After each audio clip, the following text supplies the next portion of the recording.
All right, I believe we are live. What is going on, everybody? This is Rand L. Thor, 19, the man with the million, and we are back again once more with the weekly Xbox 2 podcast, and I'm joined by the one and only Jez Corden of Windows Central. What's going on, buddy? How was your week? Hey man, my week was very radioactive and very apocalyptic, actually, because all I did was hardcore Wasteland 3 for review. That's pretty much all I did this week. This week went by so damn quickly, and I'm so tired. But it's a 3-day weekend in the UK. I got a bank holiday Monday, which is, I don't know what it celebrates, but something royal probably. I don't know. Someone British in the chat can tell me why we have Monday off, but we have Monday off, so I'm happy about that. But I completed Wasteland 3, and I don't know what to play next. So, kind of, do you ever get this feeling when you complete a game that you really enjoyed, and you feel kind of like, oh, what do I do now, kind of thing? I'm kind of in that sort of weird limbo right now. But yeah, that was my week, man. How was your week?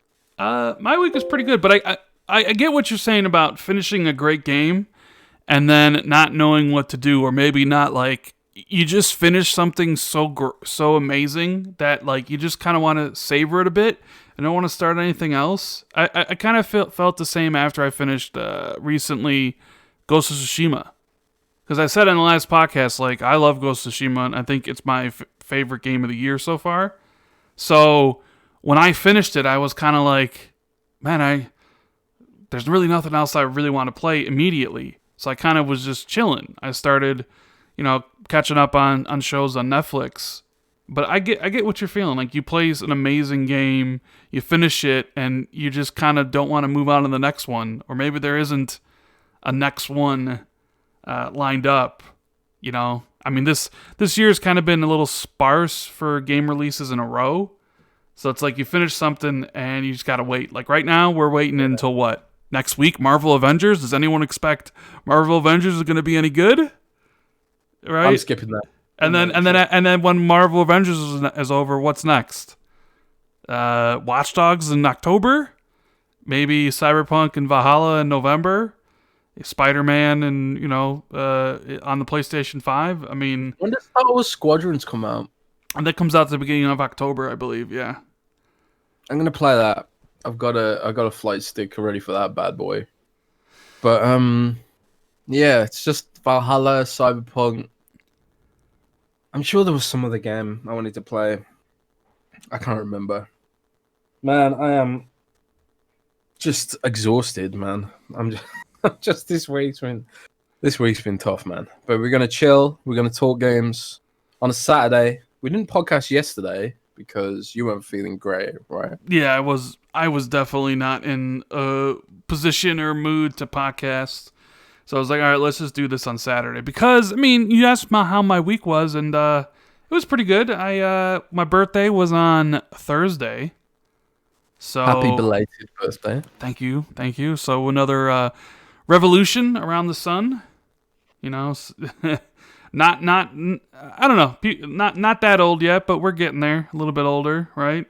So I want to thank everybody who sent birthday wishes, whether it was like a DM on Twitter or just a little quick tweet, or even some of the comments on my YouTube videos, or I get messages on Xbox.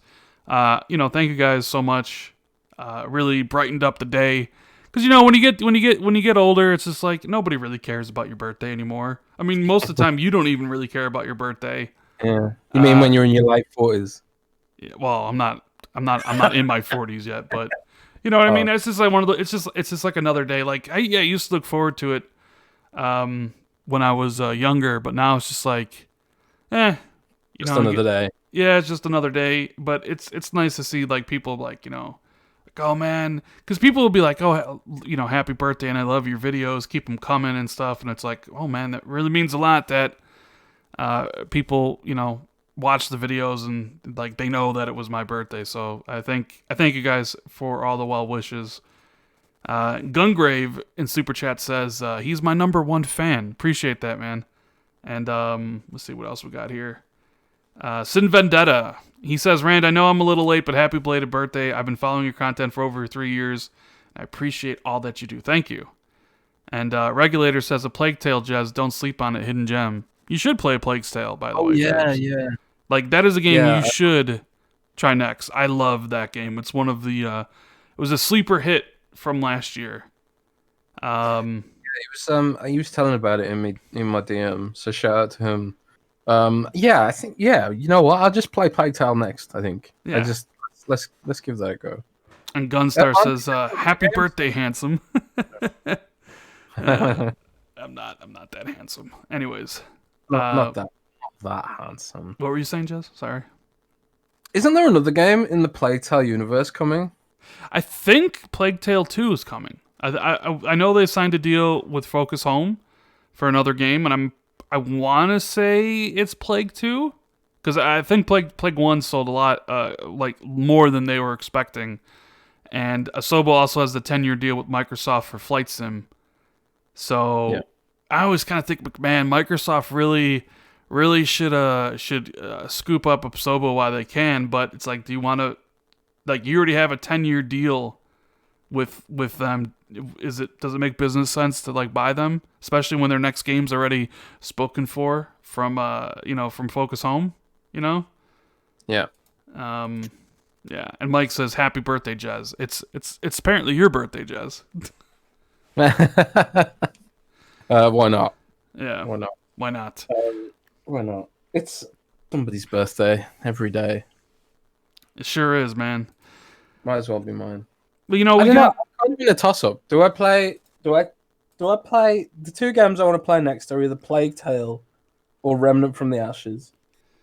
Play Plague Tale. I played Remnant from the Ashes. It's cool, but it's not that good. We played it in 3-player co-op, and it's kind of, for lack of a better term, a Dark Soulsian shooter.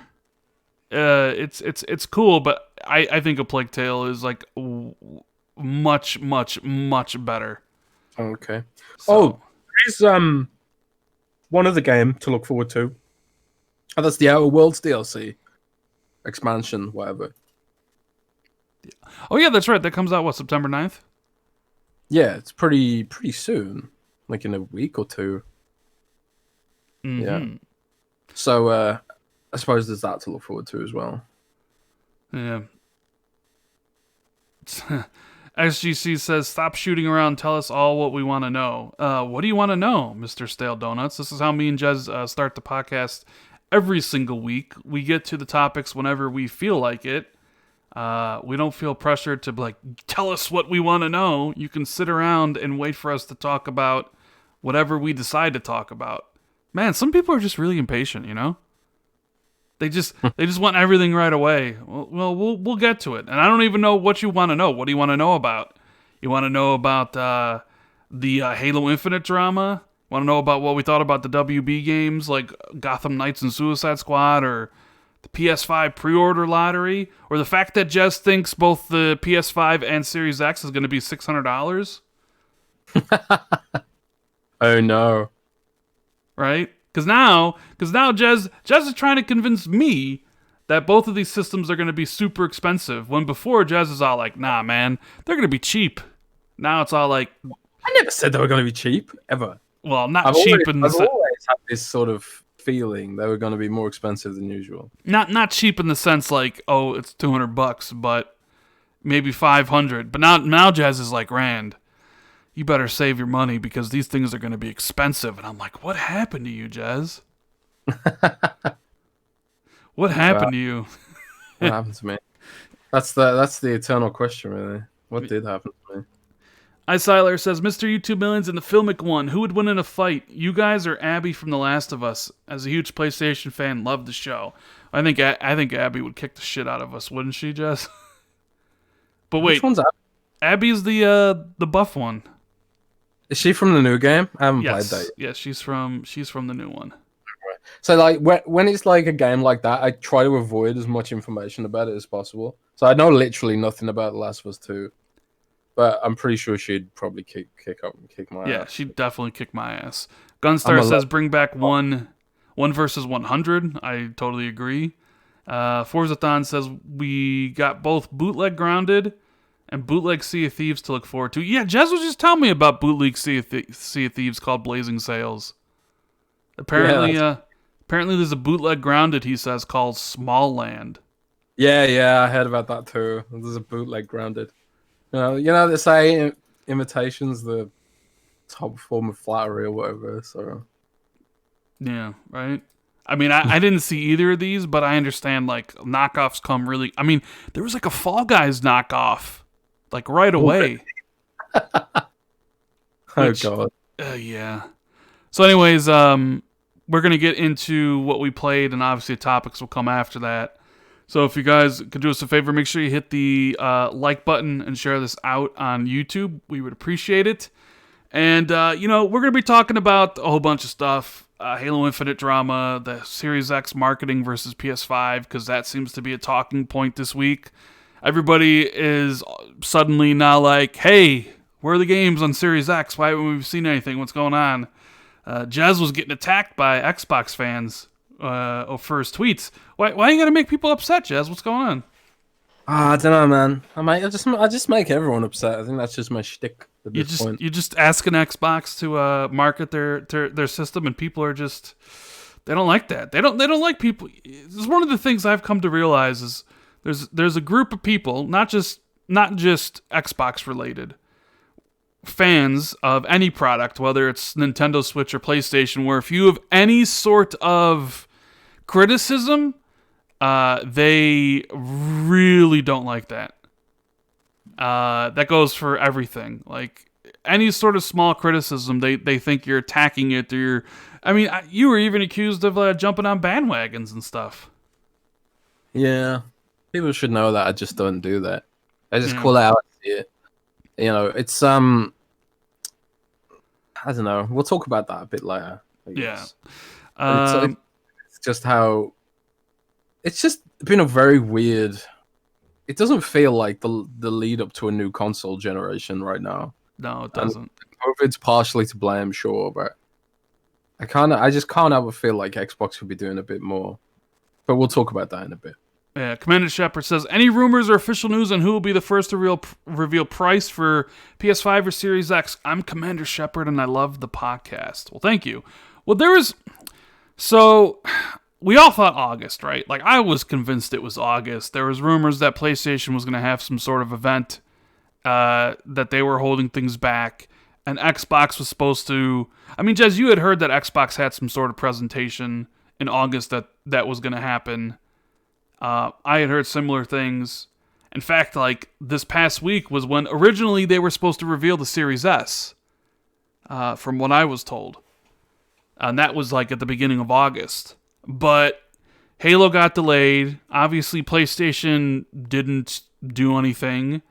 And Xbox delayed all their announcements to September. I mean, hell, I'm pretty sure we were supposed to get the Halo Infinite multiplayer reveal, like last week as well. And well, Halo got delayed, so it can't reveal the multiplayer, right? Yep. So a lot of their announcements were pushed. So now we come to September, and yeah, I mean, you got to reveal price at some point. Sony's setting up for pre-orders, which we'll talk about. So, Jez, for this question, who's going to be the first, do you think? Like, put your analytical cap on. Who do you think is going to be first to reveal price? Man, I don't know. I really don't know. It could be either. It could totally be either. Like, Microsoft might be trying to bait Sony into doing it by... Maybe like, Microsoft's like, let's just not go too hard on the Xbox Series X and try and bait Sony into revealing the price first. Because nobody... See, this is why I think they're going to be more expensive. The fact that they're both being so shy about the price, both of them, means that neither of them are confident in how people are going to react to the price. If Microsoft was like, if this was a normal console cycle and Microsoft had a price in mind that they thought was great, they would have shouted that from the rooftops. If Microsoft thought they had a price that was undercutting the PS5, they'd be shouting that from the rooftops. The point is neither side is surefire about their price point right now, which is why I believe that they're going to be more expensive than usual, both of them. So, I think it could be either of them, but like, they can't. Is it? It's funny. I've seen like jokes where people are like, we're gonna end up buying these consoles, and then Microsoft and Sony are gonna send us a bill for them like next year or something. Like they're not gonna tell us the price even after we bought them. But man, it has just been such a strange year. Such a strange year. Yeah, it has. I mean, there's a rumor from Dusk Golem saying that there's a PS5 event in the first half of September, which I believe. I have no reason to doubt any of Dusk Golem's stuff, the things he says. So I would imagine there probably is an event. Sony's not. I don't think Sony's going to drop price in a blog post.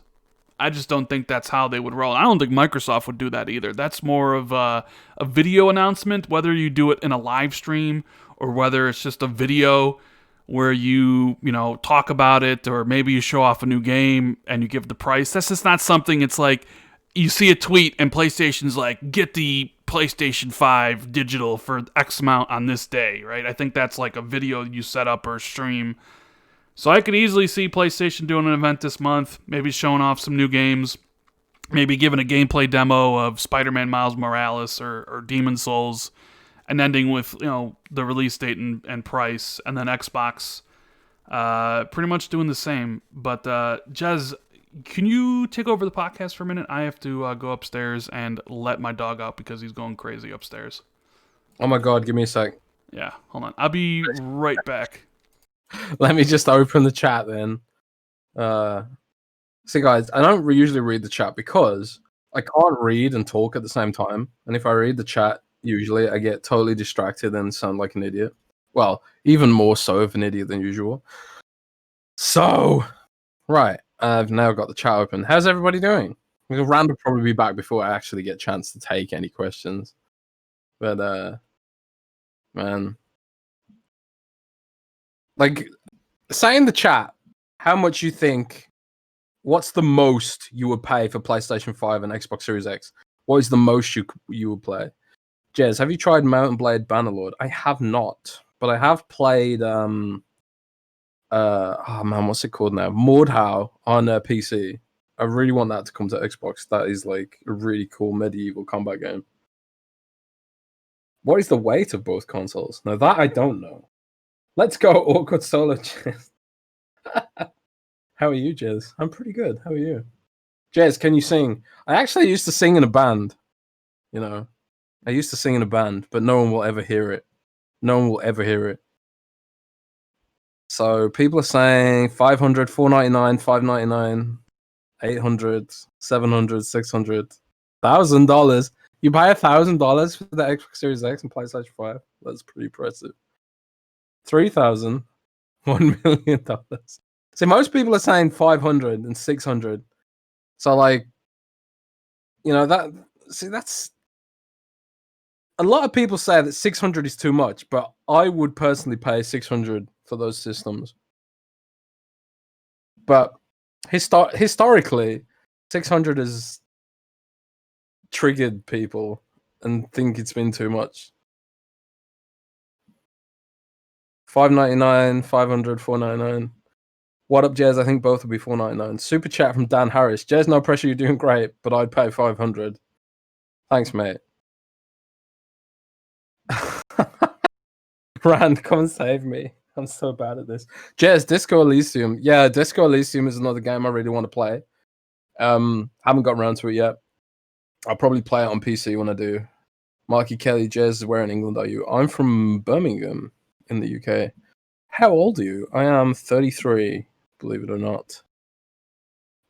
Jez, PlayStation is first because of the pre-order page. Yeah, I think we're going to talk about the pre-order page. Like, PlayStation set up a pre-order page. Like, you can pre-order, get in the pre-order or something. Jez, what was Project Edinburgh? I don't know, actually. I do remember that code name, but I'm not sure what Edinburgh was. Maybe someone listening to this podcast from Microsoft can DM me. 500 feels like. Hope you're doing good, Jez. I'll pay 600. Yeah, I genuinely believe 600. These consoles are going to be 600. I genuinely believe they're going to be 599, and that's not based on any insider information. That's just my guess based on the tech that's inside them. Brummy, yeah, kind of Brummy. I'm in the West Midlands. I don't live in Birmingham. I live sort of north of Birmingham. Jez bought you some catnip. Thanks, man. When I upload this to podcast services, I'm probably just gonna edit out this whole section. Jez, do you know the UK banned Bolt Thrower? No, I do not. Please DM me some of their stuff. Jez, where's the secret Conker game? I don't think they're gonna make a Conker game. I don't think they're gonna make that ever again, sadly. Jez missed my super chat. Sean, what was your super chat, man? I'll read it out. Jez, how much internal space do you think the PlayStation 5 will have?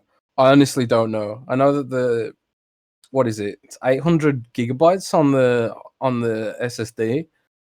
I don't know. I did read those rumors that the PlayStation 5 is going to take up a lot of storage space with the operating system, but I don't know if I believe that it's going to be over it.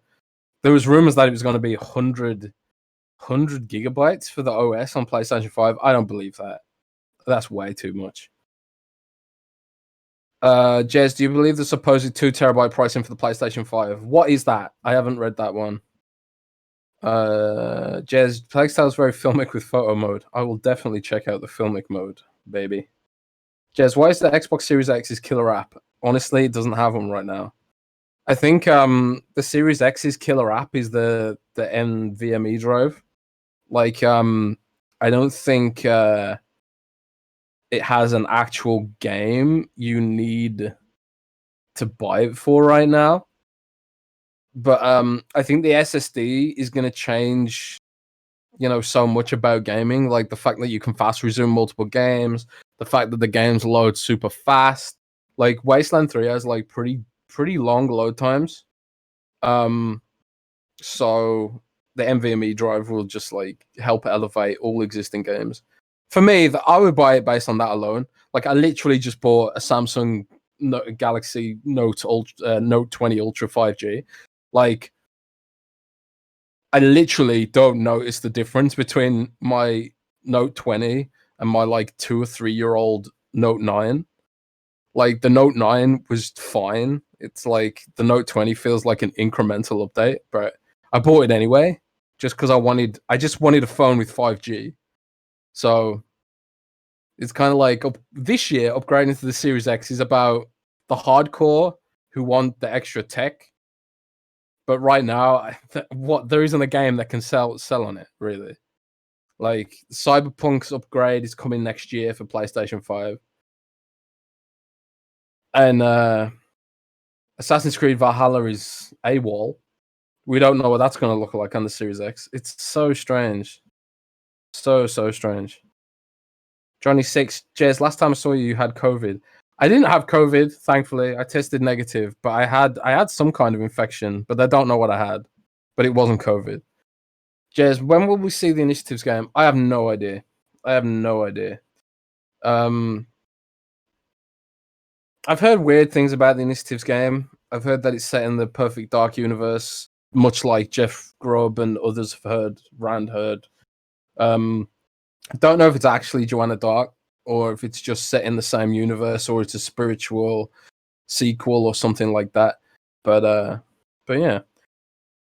Jez, would it be possible that the only game of the year noms this year are PlayStation exclusives? No. I think like you're gonna get Cyberpunk. That's a multiplat. I'm sure Ratchet and Clank looks like a potential candidate. But like then you've got things like Fall Guys. Well, I suppose Fall Guys counts as a PlayStation exclusive right now. I play it on PC. Fall Guys not being on Xbox is really annoying. I bet Xbox isn't very happy about that. Hey Jez, why are certain PC games made by Microsoft not being released on Xbox? Xbox has mouse and keyboards. What's stopping them? Man, I have no idea. Like the whole debate there is kind of frustrating.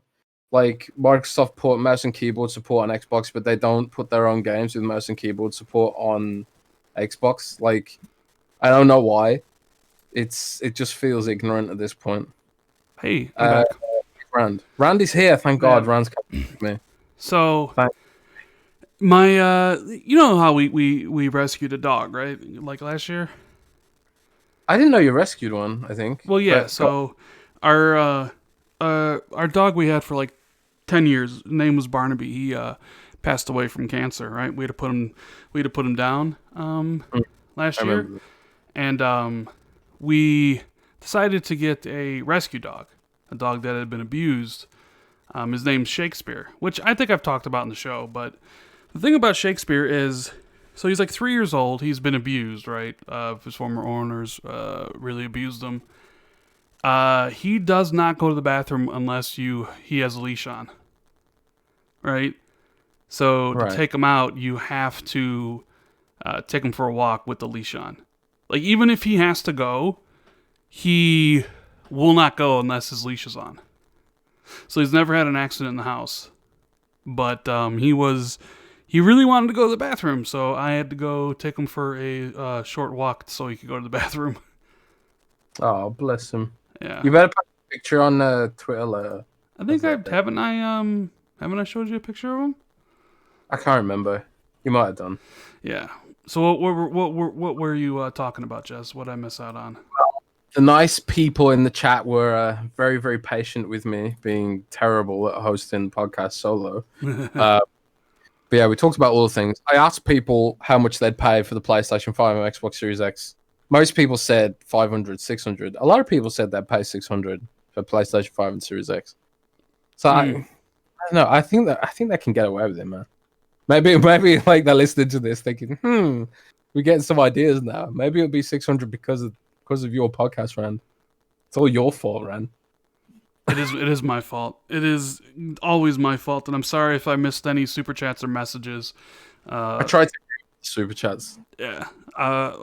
Maybe I'll bring. I might be able to bring up another window and see them, but if we miss one, I am really sorry. But yeah. So you know what? We're kind of a little bit behind. So well, obviously we have a ton of topics to talk about, and while I try to like find the missed super chats, Jez, tell the people what you've been playing. Tell the people why Wasteland 3 is your game of the generation. Man, yeah, this week I've been playing Wasteland 3 non-stop. I completed my first playthrough, and now I've moved on to the PC version where I'm going to do my next playthrough, because some of the decisions you make can really very drastically change the last third of the game. Basically, you know, like in Mass Effect, there's a Paragon, Renegade playthroughs. Yes. Well, Wasteland's a bit different. There's like millions of different ways you can resolve the end of the game, kind of thing.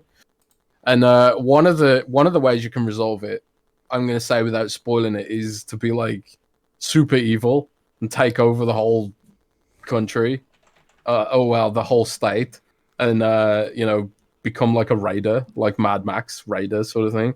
So I'm gonna try for that playthrough now on PC, because frankly the game just runs and plays better on PC with the mouse and keyboard. I think it's just like these games often do, just because of the way they're designed. But hopefully in XR will improve that aspect of it on Xbox. But the reason I love it, Rand, above all else, is the setting's amazing. Like it's classic Fallout sort of style setting. The people who made Wasteland 3 also made Fallout 1 and 2. Like they're responsible for the Fallout franchise. So the games share a lot of DNA. There's power armor, there's radioactive mutants, and all that sort of Mad Max inspiration sort of thing is there. So I love the setting. But the thing I love the most, Rand, is that your choices actually matter. There's so many games now that say like, "Oh, your choices matter." Like the modern Assassin's Creed games try to do it, and a bunch of games try to make these claims that your choices matter, but they ultimately don't. Like in Fallout 4, I hated that there were some dialogue options that were like yes, yes, no, no, and then all four options led to the same outcome. I really hated that. But Wasteland is a game where your choices actually really matter and really change the whole game. You can kill any NPC you want. Really, You you can, can kill any, even if they offer like a mission, you can kill them. yeah. The game is designed around the fact that you can waste anyone. I mean, there are NPCs in the game that, like, for example, the really mission critical NPCs, they have really powerful guards. So like killing them would be almost impossible, but you can attack them. But they'll aggro and they'll wreck you, but you can attack them. But like there might be later on in the game when you're really high level, you could come back and kill them, and then there'll be an outcome based on that. Like there is a way to like lose at the start of the game where you can basically try and attack some of the main characters in the game, and you'll be level 1 and they'll just wreck you. But you can try. Wasteland 2 was like that as well. It follows that D&D tradition where you can do like as much unique stuff as possible, and the game master will fill in the gaps. Obviously, it's not as dynamic as D&D because there's no like it's not a pen and paper game. At the end of the day, there are restrictions at some degree, but it's just liberating to play a game like this again. Like feels like Dragon Age Origins, where Dragon Age Origins is one of the last games, modern-ish games I played where I felt like your decisions truly mattered. And then there's games like Pillars and Divinity, Original Sin have carried that tradition on, and I just love games like this where your choices matter, man. I just really love that. And I also love the combat, the violence, the writing's amazing, the humor is just hilarious. There's just so many reasons to love this game. So they improved on Wasteland 2 in every possible way. It's my game of the gen, man. It really is. Like I haven't had more fun with any game. I know you like leading up to it. You talked very highly about it, and I always kind of said, out of all the studios that Microsoft bought, In Exile was one that really didn't hit the radar for me because I wasn't really too versed into the games they make, and quite frankly, the type of games they have made recently don't interest me very much. Like I know you love Wasteland, and I know it's getting great reviews. I think it currently sits at like an 86 on Metacritic. But it still, the gameplay is not something that interests me. Just like Gears Tactics, like I'm just not really a fan of the turn-based style. That's But fine. what I'm interested in is like what they're doing next, because it seems like hey, you nailed Wasteland 3. Everybody seems to love it. There are reports that they are working on a AAA sci-fi RPG or an RPG of some sort for their next project. Obviously, that game is much farther away than Fable or Avowed. I think Microsoft is trying to go for like an RPG a year, where 2022 might be Fable, 2023 will be Avowed, 2024 might be In Exile, etc., etc.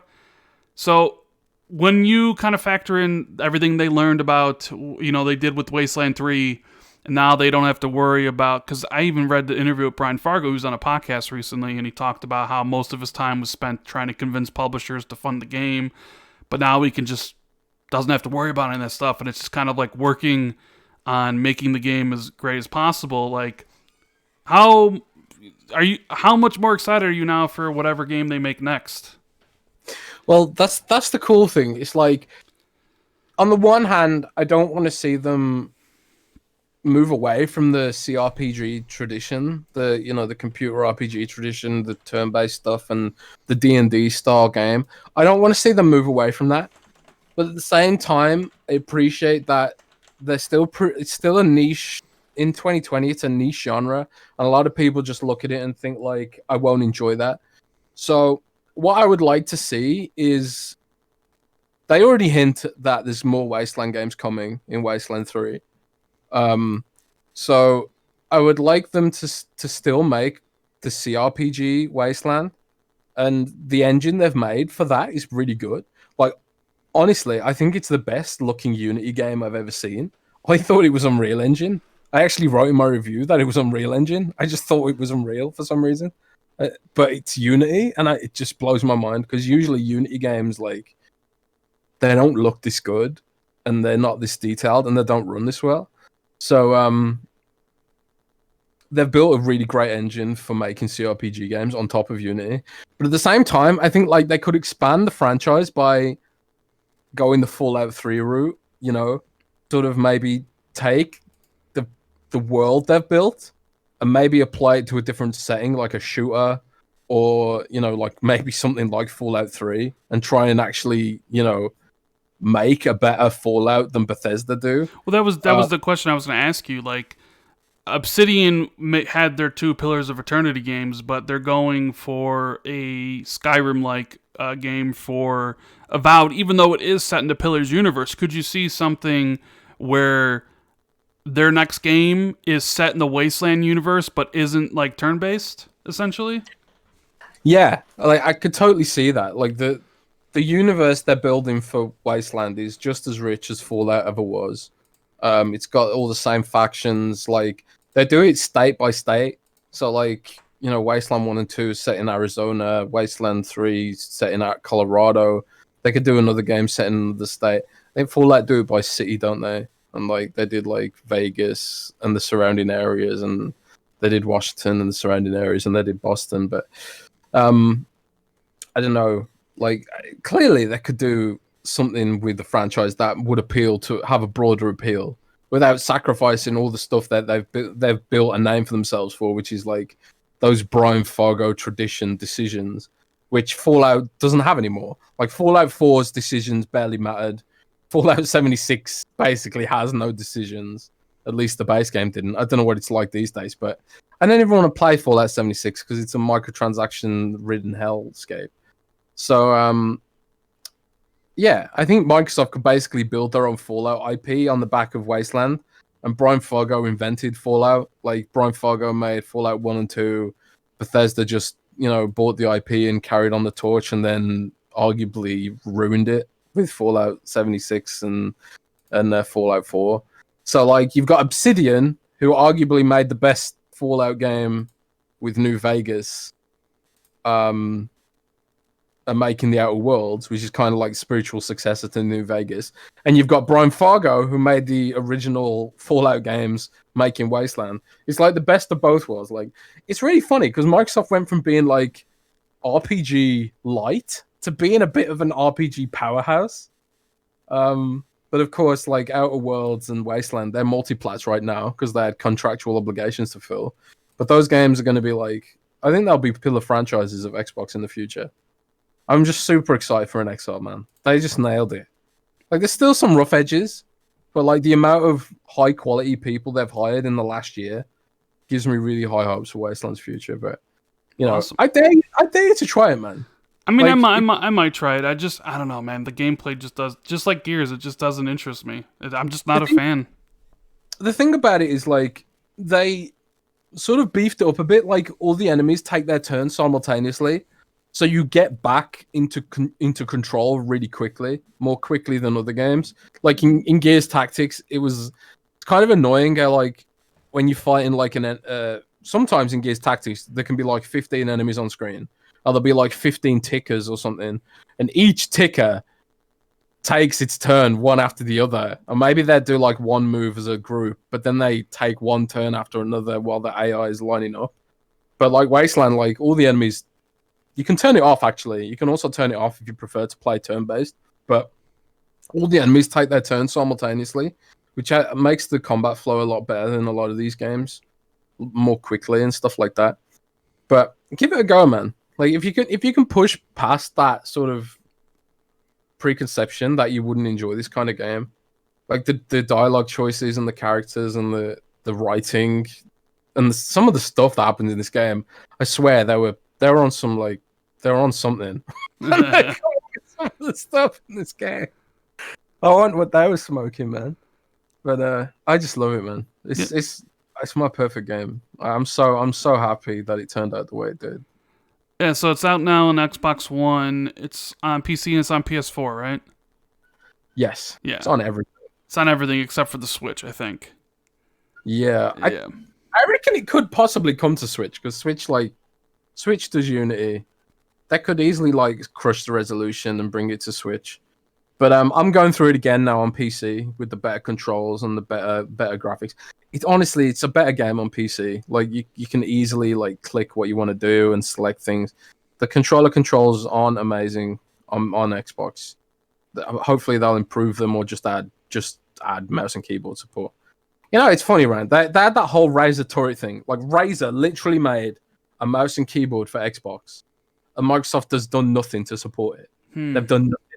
It really bugs me. It's almost like how haven't shown any Xbox Series X gameplay either, huh? Ooh. Ooh. Anyways, gotta give a shout out to Super Gavo 87, the newest channel member. Appreciate the support. Enjoy your emotes. And yeah, so you love Wasteland. I'm gonna talk about the game that I'm currently playing. But before I do that, since I had kind of left, I missed a bunch of super chats, which, you know, I like reading them because people, you know, it's one thing to donate your time, but it's also another thing to donate your money. And if you do that, then, you know, I feel like it's a responsibility to at least mention everybody who has. So, Dan Harris said, "Hey, Rand, I was wondering why no one talks about PlayStation Now. I don't have a PlayStation, but my friends do. And after looking at PlayStation Now, there's a lot of good games. So why is Game Pass better than PlayStation Now?" Well, that's a loaded question. I think most people don't really realize what PlayStation Now is and how it's changed. I think a lot of people, when it came out, the service was a bit more expensive, like $20 a month. And it was mostly PS3 streaming games. And then they started adding PlayStation 4 games, but streaming. And I don't really think people cared too much. Because the thing about gaming is people aren't really interested in old stuff. I don't know if you agree, Jez. But, like, it's different from, like, Netflix or Hulu, where people will still continue to watch The Office or, what's that show? Like Seinfeld or something like that, where people will constantly watch it. But, like, I don't really think people are really interested in signing up to a subscription service to play Resistance or, you know, like Dead Space or anything like that, like the old 360 games. They want to play new games. And that's where kind of Game Pass, at least, did better, where it would offer, you know, indie games day one, Microsoft's own games day one, where PlayStation kind of didn't really do that, so people really looked at Game Pass in a better light. And because of that, PlayStation Now got better. They dropped the price. They started adding more games, even their own games, but not like games day one. So it's actually gotten better, and because of that, there's more subscribers. So I honestly think this comes down to the library. Like PlayStation Now has more, but a lot of it's PS3 games, which I don't think people give two shits about, honestly. And because there really isn't a lot of games in there day one, I think most people look at Game Pass as better because of that. Gunstar says Microsoft's also been way aggressive marketing Xbox Game Pass. Like, if you go into an American supermarket, you can see, like, you can buy cereal that has, like, a Game Pass code with it. That is true. Even in Germany, where Microsoft's marketing is regarded as weak, you could go into a German supermarket and buy some food item or cookies with Xbox Game Pass codes on it. They're going hard on Game Pass. And I think it's because they're trying to capture a new market of people who maybe they can't afford it, or they just don't think it's worth buying lots of $60 games, $70 games next gen maybe. And maybe they just think, like, this is better value for me to get a subscription service, because that's how Netflix has gone in the end. Yeah. So, and they've hired people from Netflix who understand the human behavioral aspect of why people like Netflix, and they're trying to emulate that section of the market. So while it might not appeal to the hardcore, in some ways, there might be a scenario where they are able to find a new audience with this system. And certainly with xCloud, I think that's what they're hoping to do. They'll market xCloud as a way to appeal to people who don't even find a console to be worth buying. And certainly in the context of South Asia and other markets, that is where xCloud certainly has the most potential. So we just have to wait and see. Yeah. Gunstar says, serious question. Have we seen all Xbox has the show pre-launch? That's a loaded question. Hoo-hoo-hoo. I don't think That, so. that's the $1 million question. Yeah, that's kind of a topic in and of itself, so we'll definitely touch on that. I don't think so, but I don't know anymore. I thought for sure we'd see a lot more up to this point, and we haven't. So I'm not sure if they're holding off, or if that's all they have, or if they don't have anything else to market. So we'll talk about that in a little bit. Faisal says, "Hey, Jez, I'm 100% behind you. Phil needs to stop giving confusing interviews, and he needs to show proper gameplay." Showen says, "Did Phil put all the eggs in the Halo basket?" Essentially, yes. They put a lot of their eggs in the Halo basket. Dan says, "Jez, no pressure, you're doing great, but I paid 500. Mike says, "Jez, Disco Elysium." Regulator says, "Plague Tale." Gallo says, $600 won't be unreasonable if they provide methods people can buy in installments, which we did hear that Xbox All Access is expanding to more countries and coming to like Walmart and Target, I think, as well as what it currently is in Amazon right now. So that's good. Dan says, "Loving Wasteland 3, already got 18 hours in." Niles didn't leave a message, so thank you. And Spider-Man says, "Happy birthday, Ren, is a gift. I hope they announce Sam Fisher as a guest character in Fortnite." Man, you guys are horrible. Wishing me Sam Fisher as a guest in Fortnite, huh? Jeez. I love it. Yeah, I know. I'll never live that down. Gaming Forte, what's up, bro? He says, I know I already said this, but happy birthday, bro. Here's a drink on me. Thank you. And Che says, by getting rid of 12-month subscription, Xbox Live Gold became $8 a month more expensive. If you add those $8 to Game Packs, that makes it $23 a month. So, Jez, I figure we'll touch on this really quickly, but... Ran, first, before you do that, what kind of hair have you got right now? What do you mean? What type of hair do I have? Well, I'm making you in Wasteland, so... Right now, my hair is long, and it's probably down to my shoulders, because I haven't gotten a cut in a while. Right, okay. So, yeah. Long hair for Rand. Yeah, long hair. What's going on with Xbox Live Gold, Jez? Do you expect Microsoft to come out and say why they got rid of the 12-month option? Like, because people constantly ask me about it. I don't really have anything to say other than, like, I think at some point Microsoft will make multiplayer free, but it won't be anytime soon. Do you think they're going to say anything, or is it just going to be one of those things where they got rid of it? They got rid of the 12-month, and it's like you can still buy it at retailers, so we don't really care. Do what you want. Like, what the heck's going on here? I think the idea is that Microsoft wants to push Game Pass Ultimate at their end. So, like, for Microsoft, they want you in Game Pass Ultimate more than anything. So they don't want to make it easier, I suppose, to get just Xbox Live Gold by itself.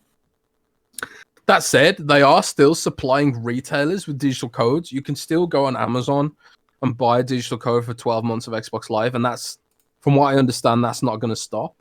So, like, it's not like they completely gotten rid of it, because they are still supplying codes to retailers. You can go on CD Keys, you can go on Amazon, you can go on Best Buy and get 12 months of Xbox Live Gold for the same price that it always was. But it does seem like they've strangled the market a bit, because back in the day, you used to be able to get like Xbox Live Gold for like $40 at some retailers because there was an overabundance of codes. It feels a bit like they've pulled that back a bit now, because it seems really hard to get a code that's lower than $60. So it's just about moving people to Game Pass, really. And like, yeah, that's ultimately what's gonna happen in the end, is multiplayer is gonna be free. I would bet money that I've already got a bet with someone that it's gonna go free. Someone betted me that it's gonna go free by the end of this year. I don't think so, but I would bet money that by the end of, I think sometime in 2022, maybe at the latest, it'll go away. Some would say that's probably too late for any significant impact. 2 years into the generation, and in the console war, maybe, but like for existing users, of which there will be many. It's true. I mean, them getting rid of it's not necessarily going to be a thing like, oh, we need to do this to beat Sony. I think it's more okay. It's more to bring it in line with PC and that ecosystem. Because if you count PC and Xbox as one ecosystem, which is how I'm sure Microsoft sees it, they just want to bring them closer together. And getting rid of that multiplayer paywall is the obvious thing you need to do to bring them close together. So yeah, I think they're going to get rid of it. It's just a case of when rather than if. I think personally, Right. Could be wrong, but I don't think I'm wrong. Bagel from Hell has a question. He says, "Why do you dislike Surface devices now?" Ooh, that's interesting. Man, I don't want to go too much into this because it's an Xbox podcast at the end of the day. You can ask me on Twitter for more detail, but basically last summer, I've had Surface devices since the RT years ago, and last summer, or was it the summer before? I think the summer before this, it was really warm in well, it's always warm in South Germany, and I was there. My Surface Book 2, man, and I couldn't do anything on it because the thermal throttling was so bad. And that was just ambient room temperature. I had a fan blasting on the back of the device. I couldn't even do anything. I couldn't browse a website because the CPU was throttling so bad. They're just not designed for normal people. I think a lot of the Surface devices are designed in a boardroom by people who think, this would be cool. And they don't actually think about how users actually use their devices. I don't think anyone detaches a Surface Book display, yet they put the CPU in the display. It's just so they can get it thinner. I think it's ridiculous. And I don't think they're products for me. They're just products that look cool and make someone in a boardroom feel special. That's how I feel about Surface now. Until they start treating them like actual consumer products and not like items that look nice in a trailer, I'm not going to buy Surface anymore. So okay, interesting. iSiler says, "What's the consensus with PlayStation now? I see the great library, but almost no marketing." Well, we kind of touched a little bit on that. It does have a huge library, but Sony doesn't really market it as much right now. I think they'll market it a hell of a lot more going into when next gen starts. But yeah, you know what? I see a lot of people asking me about the game that is currently on screen. This is a game I played a little bit of because mostly, I was enjoying my birthday. I kind of been binging a show on Netflix right now, Jez, called Lucifer, which I am enjoying. So the game I'm playing is The Last Campfire by Hello Games, people who did No Man's Sky. Oh, wow. Yeah. So how is that then? What is it like? I don't know anything about it. Yeah, it's I mean, it's not an original game by any stretch of the imagination. It's kind of a puzzle game. Like you're in this like little forest area. You're the last one left. And there's kind of like your dead, I don't really want to call it like maybe like dead race of the same people as you. And when you find one, you kind of awaken them in like a short little puzzle. So it's so far. I mean, I'm like 2 hours in. I'm enjoying it. I bought it for like $15 because I really kind of dug the trailer. And I just wanted something short and sweet to play. Like, I wasn't looking for anything 40 hours long or 30 hours long or whatever, right? It was just like, give me something short, give me something sweet. And I liked the trailer, so I bought it, and I'm 2 hours in, and I'm quite enjoying it. So if you like what you're seeing on the gameplay, I mean, that's so far what the game is. You kind of go around, you find some items, you find one of your little buddies, you bring them back to life by solving a puzzle, and you move on. Obviously, there's themes about like death and acceptance and all that different stuff, but I think it's pretty cool. I mean, I don't think it's obviously nowhere near on the scale or level as like No Man's Sky was, but it just seems to be a nice little cool indie game that's I think 4 hours long. So yeah, I don't know. I didn't really see a lot of people talking about this game. Like there was like one review, so I was like, you know what, I'm just gonna kind of buy it on blind faith, I guess, because I really enjoyed the look of the game. So I'm enjoying it right now. So yeah. Sounds interesting. Brandon Hatt says, any Gamescom favorites so far for Xbox? I will say for Xbox, I think maybe the thing that sticks out the most was that 12 minutes game. 12 minutes looks incredible. Yeah. I didn't realize they'd picked up some Hollywood level actors. Yeah, they got William Dafoe, James McAvoy, and Daisy Ridley doing the voices. That game, oh man, I love me some games with some time travel, and this game's about a guy stuck in a time loop. that game is going to be so good. I just have this a really good feeling about it. So that game's supposed to be coming out this year, I believe. So cannot wait to play it. And Tony Stark says, I do detach my Surface Book 2 for work and study. I also use it in reverse so the keyboard acts like a stand. Yeah, so... I mean, I have done that stuff, but it's just like, I'd rather have a reversible hinge and good thermals. And I think most people would too. yeah. I just don't know. Anthony Boy says, yo, Phil said there'd be an Xbox event in August. What happened? What happened to the event, essentially? Well, I mean, this is a time of ever-changing events because of what's going on in the world and because of delays. Phil talked about in July, and even like after the showcase event, that they would talk more about backwards compatibility. If you remember, right, Jez? Yeah. They didn't talk about backwards compatibility this month.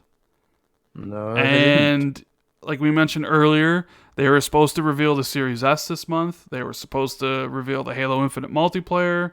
Who knows what other plans they had? And you delay Halo Infinite, things got to change. Sony didn't have another event for PlayStation 5, and Microsoft, as people seem to say, wants to really reveal Series S and price after. So you put all those things together, and it's just now you talk about it in September instead of August. And I know people are kind of getting frustrated with this off-the-wall, what would you want to call it? Weird off-the-wall marketing schedule or marketing. I think everybody's kind of just fed up at this point of the drip feed of information. I know Microsoft started out with good intentions with Xbox 2020.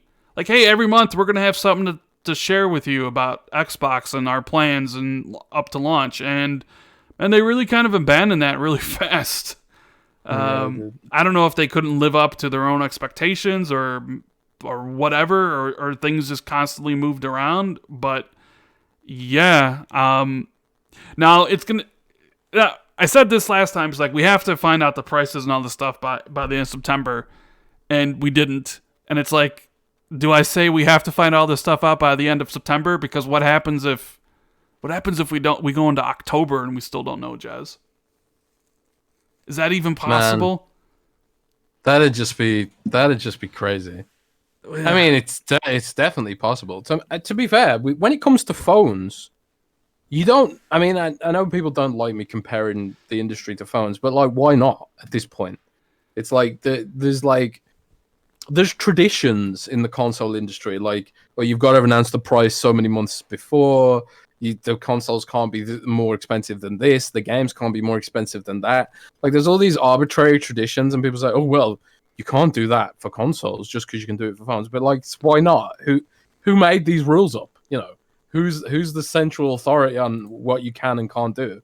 And like, when it comes to phones, you don't know the price of a phone until literally weeks away from launch. Yeah. Like, Samsung didn't announce the price of the Note 20 Ultra until like 3 weeks before it launched, 2 weeks before it launched, something like that.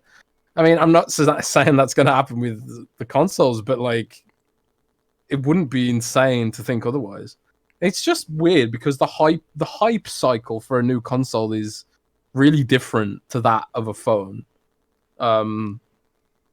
People get hyped for consoles in a different way than they have for phones traditionally. Like, phones have become kind of boring functional items, and consoles are supposed to be a little bit more exciting, something you look forward to from a fun perspective. There's also some nostalgia wrapped up in there, I think, like, which maybe muddles things a bit. Nostalgia always adds sort of rose-tinted glasses to everything, but which also might be why a lot of people are salty that Xbox hasn't shown any gameplay yet, because it just feels like such a different. It feels so different. It feels more like the launch of an incremental console upgrade than an actual new generation. Yeah. And is that the truth? Is that's what it is? Really? Kind of, but I do think you hit the nail on the head. Maybe just for Xbox, but we'll talk about that. Shout out to the newest member of the channel, Poke Lucky. Enjoy your emotes in the channel badge, buddy. Thank you. So just want to say, hey, we got over 1,500 people watching. Thank you on a Saturday. If you're enjoying the show, we're done talking about the games we're playing. We're going to move into the topic. So make sure you hit the like button and share this out. Me and Jez appreciate everybody hanging out. Seems like no matter whatever day we do the show, Jez, people tune in to hear us talk about whatever hell we want to talk about. So that's pretty cool. Yeah, I appreciate y'all. So let's talk about the Halo drama first. Okay, because let's talk about it. It was going back and forth this week, and I do have a lot to say about this Halo stuff because I don't know what's going on anymore. And I was talking to Jez about this before the show.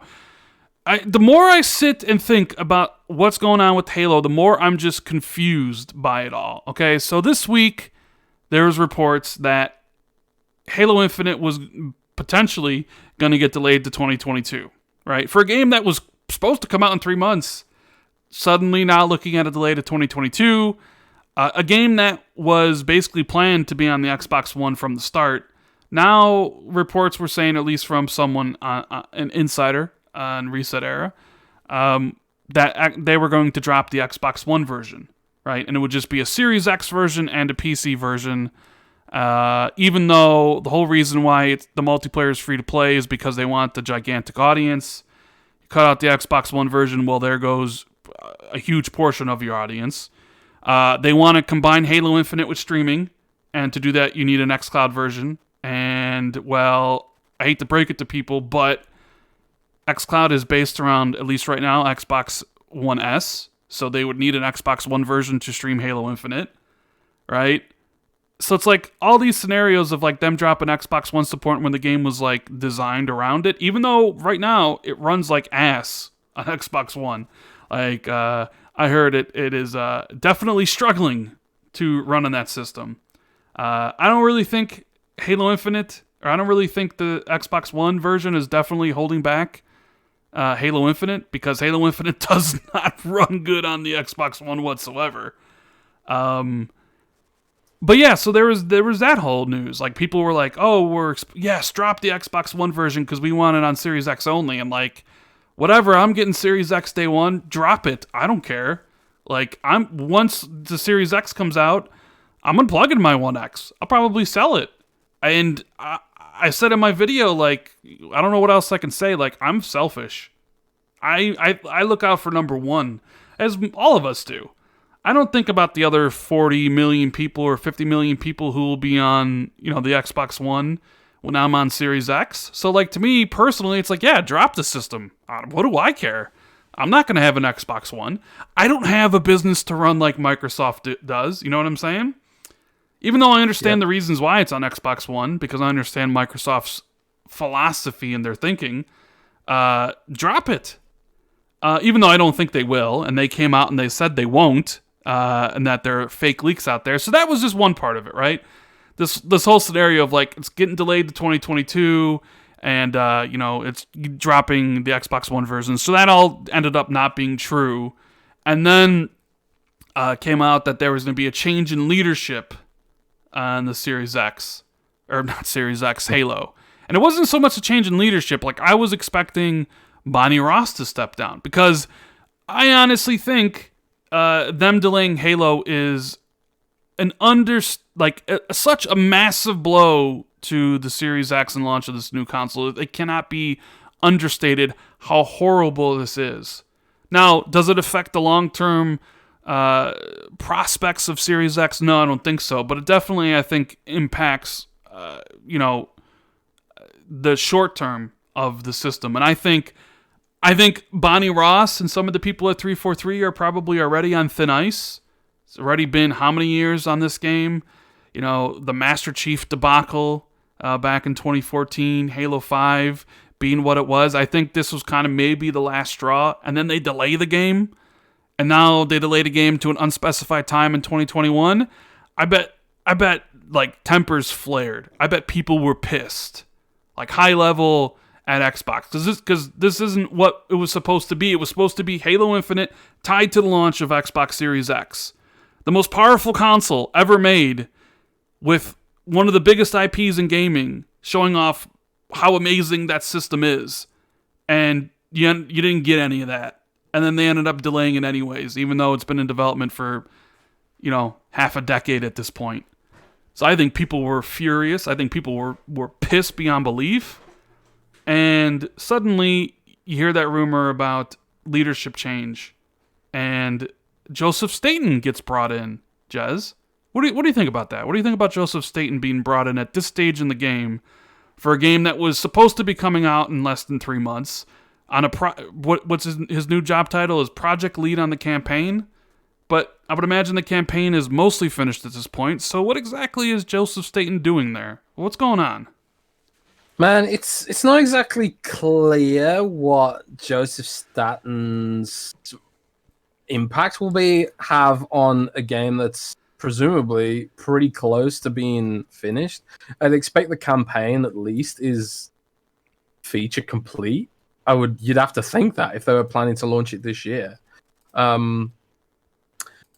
But the fact that they haven't just bought Joseph Staten in either. They've also bought in or reconfirmed Certain Affinity is coming in to help on the multiplayer portion of the game. So clearly they see Halo as a pillar franchise that can't just be fired off and forgotten about. It has to be, high quality. For lack of a better word, it has to be perfect or as close to perfect as humanly possible. And the fact that they're investing in it to get it there is a good thing. But I have to wonder, Rand, again, it comes back to COVID and whether or not that can be blamed effectively for all this stuff. But, and I want to believe that COVID is the real reason, the real cause for blame. But at the end of the day, Halo 5 wasn't exactly super highly regarded from like a industry standpoint. And maybe that doesn't matter because Halo 5 was a good game from a business perspective. They made a lot of money. The rec packs made a lot of money. And, it was like, in some ways, a bit of a pioneer in that space, for better or worse. So the fact that, Halo 5 continued to drive decent engagement throughout the whole gen was probably,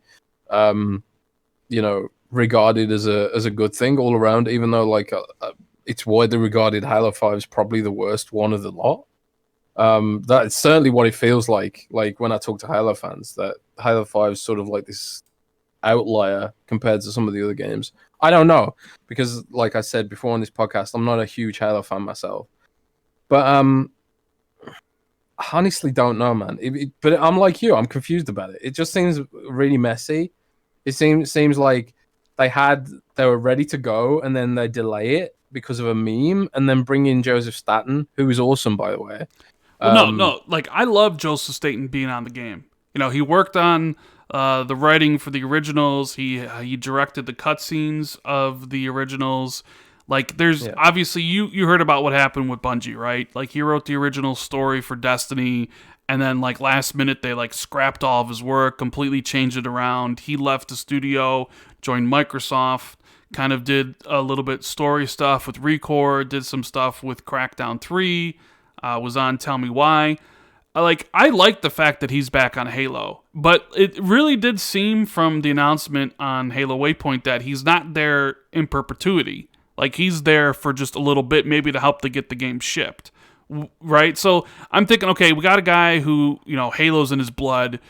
I'm glad he's there, but the more I think about what happened with this game, the more I'm just confused, because the lead up to the game showcase was all just Halo. It was nothing else. It was Halo, Halo, Halo, Halo, Halo. A countdown every single day, right? The reveal of the box art, the reveal of the composers, releasing the tracks, right? Monster Energy Drink doing a promo for the end of the year for Halo. The Series X marketing was tied to Halo Infinite because Halo Infinite was the game, right?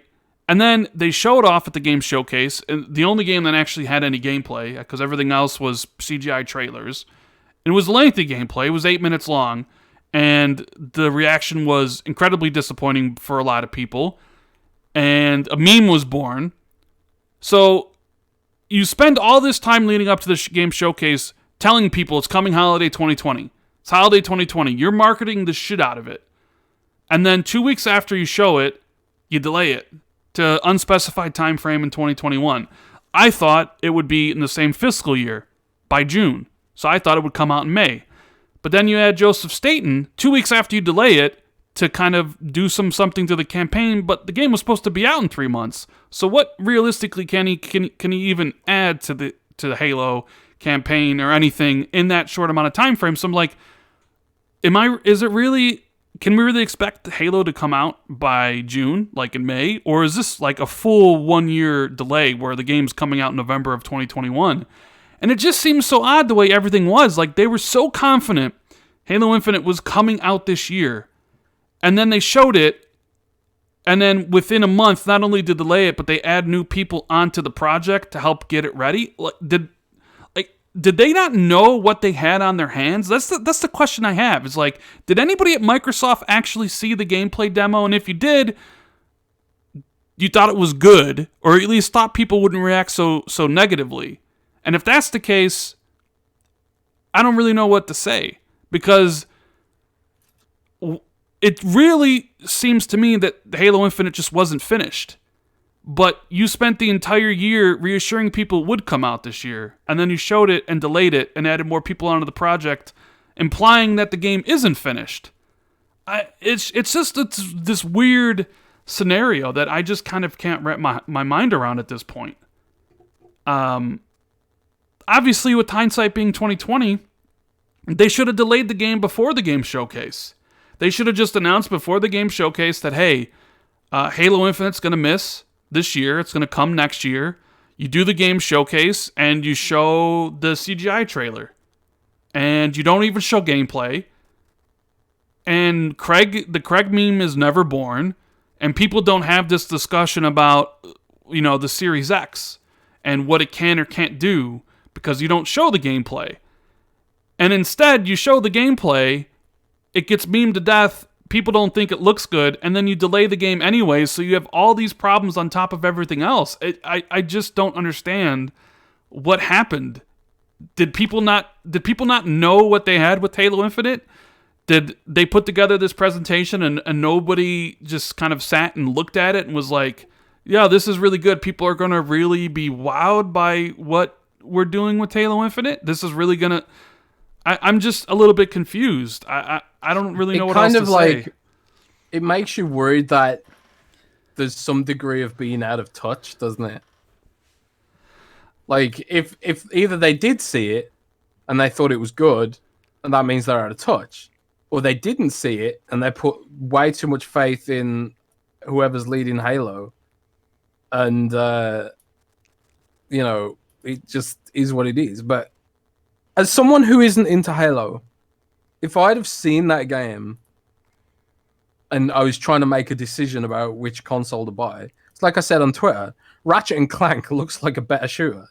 It just looked like, at a purely surface level, it looks like a better shooter. It has better graphics. It has better particle physics. It has better environmental destruction. Like, look at those trailers side by side and forget about the fact that it's Halo.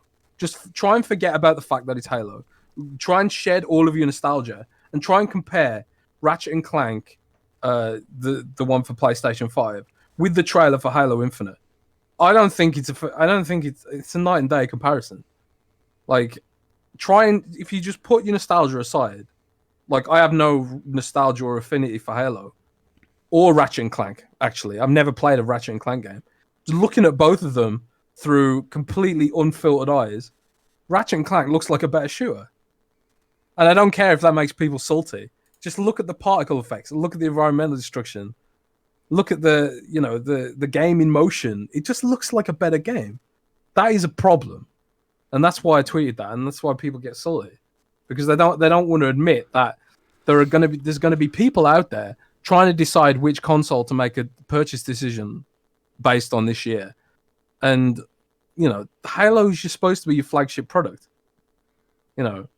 I would say that Ratchet and Clank is a better advertisement for next gen than Halo Infinite is for Series X. Because I think anybody with a pair of eyes can see that, regardless of whatever you think Ratchet and Clank is the 17th game in a franchise, right? I think if you're strictly looking at games that are designed to sell next gen, which I think Halo was.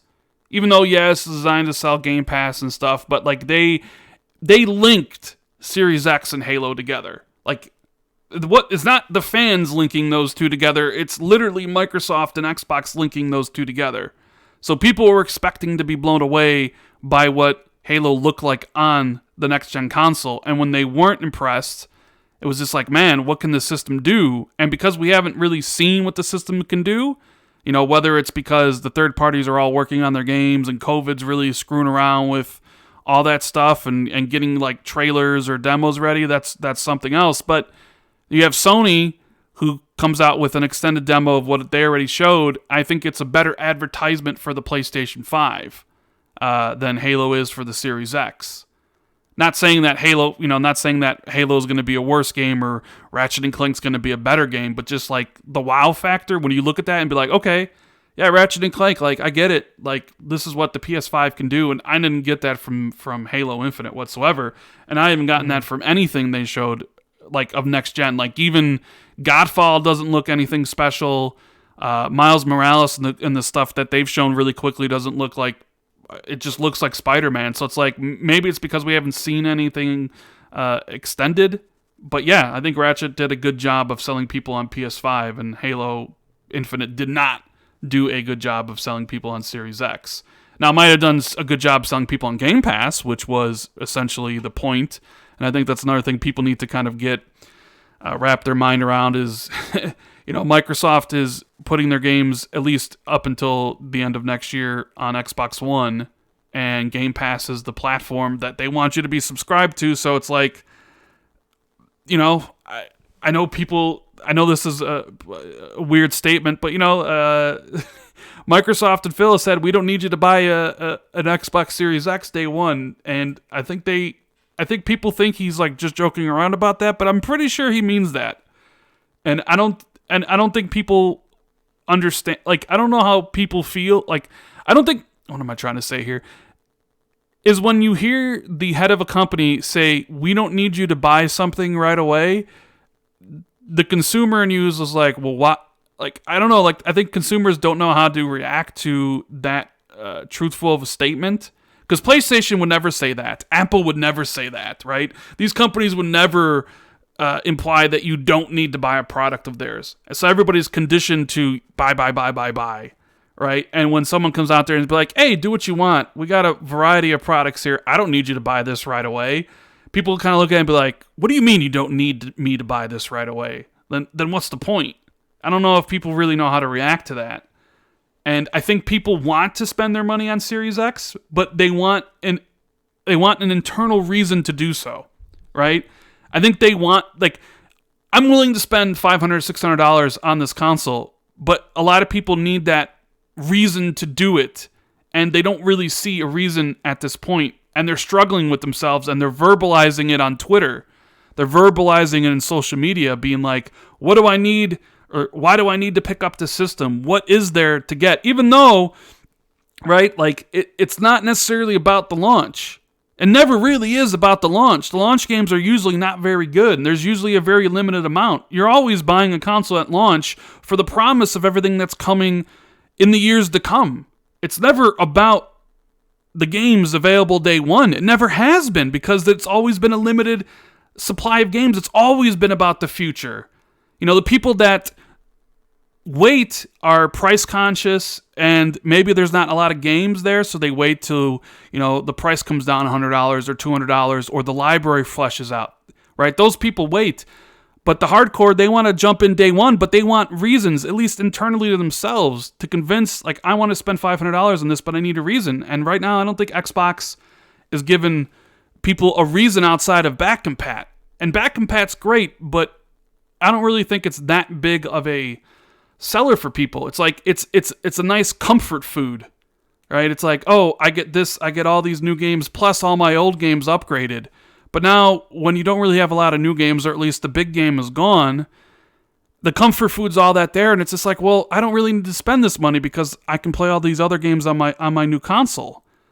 So I understand people's frustrations about all this, and I mean, for me personally, yeah, it's been a little bit disappointing to see Microsoft nail the marketing around the console for what seems like a good amount of time since they revealed it back in December, right? Like, they were out there talking a good show about everything they were doing with Series X. Like, it's the most powerful console. It's got this and that. Everything we're doing is great. It's not like the Xbox One. There's no gimmicks. We don't have a Kinect. The system's not underpowered. Like, this thing is built to do one thing. They were out there giving their message to people, and it resonated with everybody. It's like, all right, great. You learned from your hardware mistakes originally, right? And then when it came down to showcasing the games in any tangible effect, they started to stumble. The May event was overhyped, blah, blah, blah, blah, blah. We know what happened. The July event, Halo disappointed, and all the other games are CGI trailers. Sure, there is promise for the future. Fable, Avowed, State of Decay 3, Forza Motorsport, whatever InXile's working on, like the Coalition, the Initiative. There's promise, but the promise isn't really tangible. It's just a CGI trailer. There's nothing real behind that. And people got burned on CGI trailers in 2014 when they showed Crackdown 3 and Scalebound and all that stuff. And Crackdown 3 ended up coming out and was very, very mediocre. And the multiplayer was nothing like Xbox said it was. And Scalebound ended up getting canceled. And then Fable Legends ended up getting canceled. So you have these promises again where you see Microsoft investing, but you don't see tangible evidence of a game. All you see is a CGI trailer that Microsoft puts out. So people draw the comparisons, even though 2013 and 2020 aren't similar in any way, shape, or form.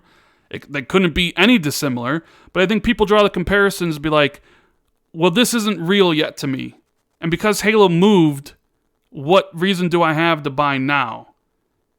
And I get that disappointment because I think because it was all leading up to this thing where Microsoft, like, yeah, we get it.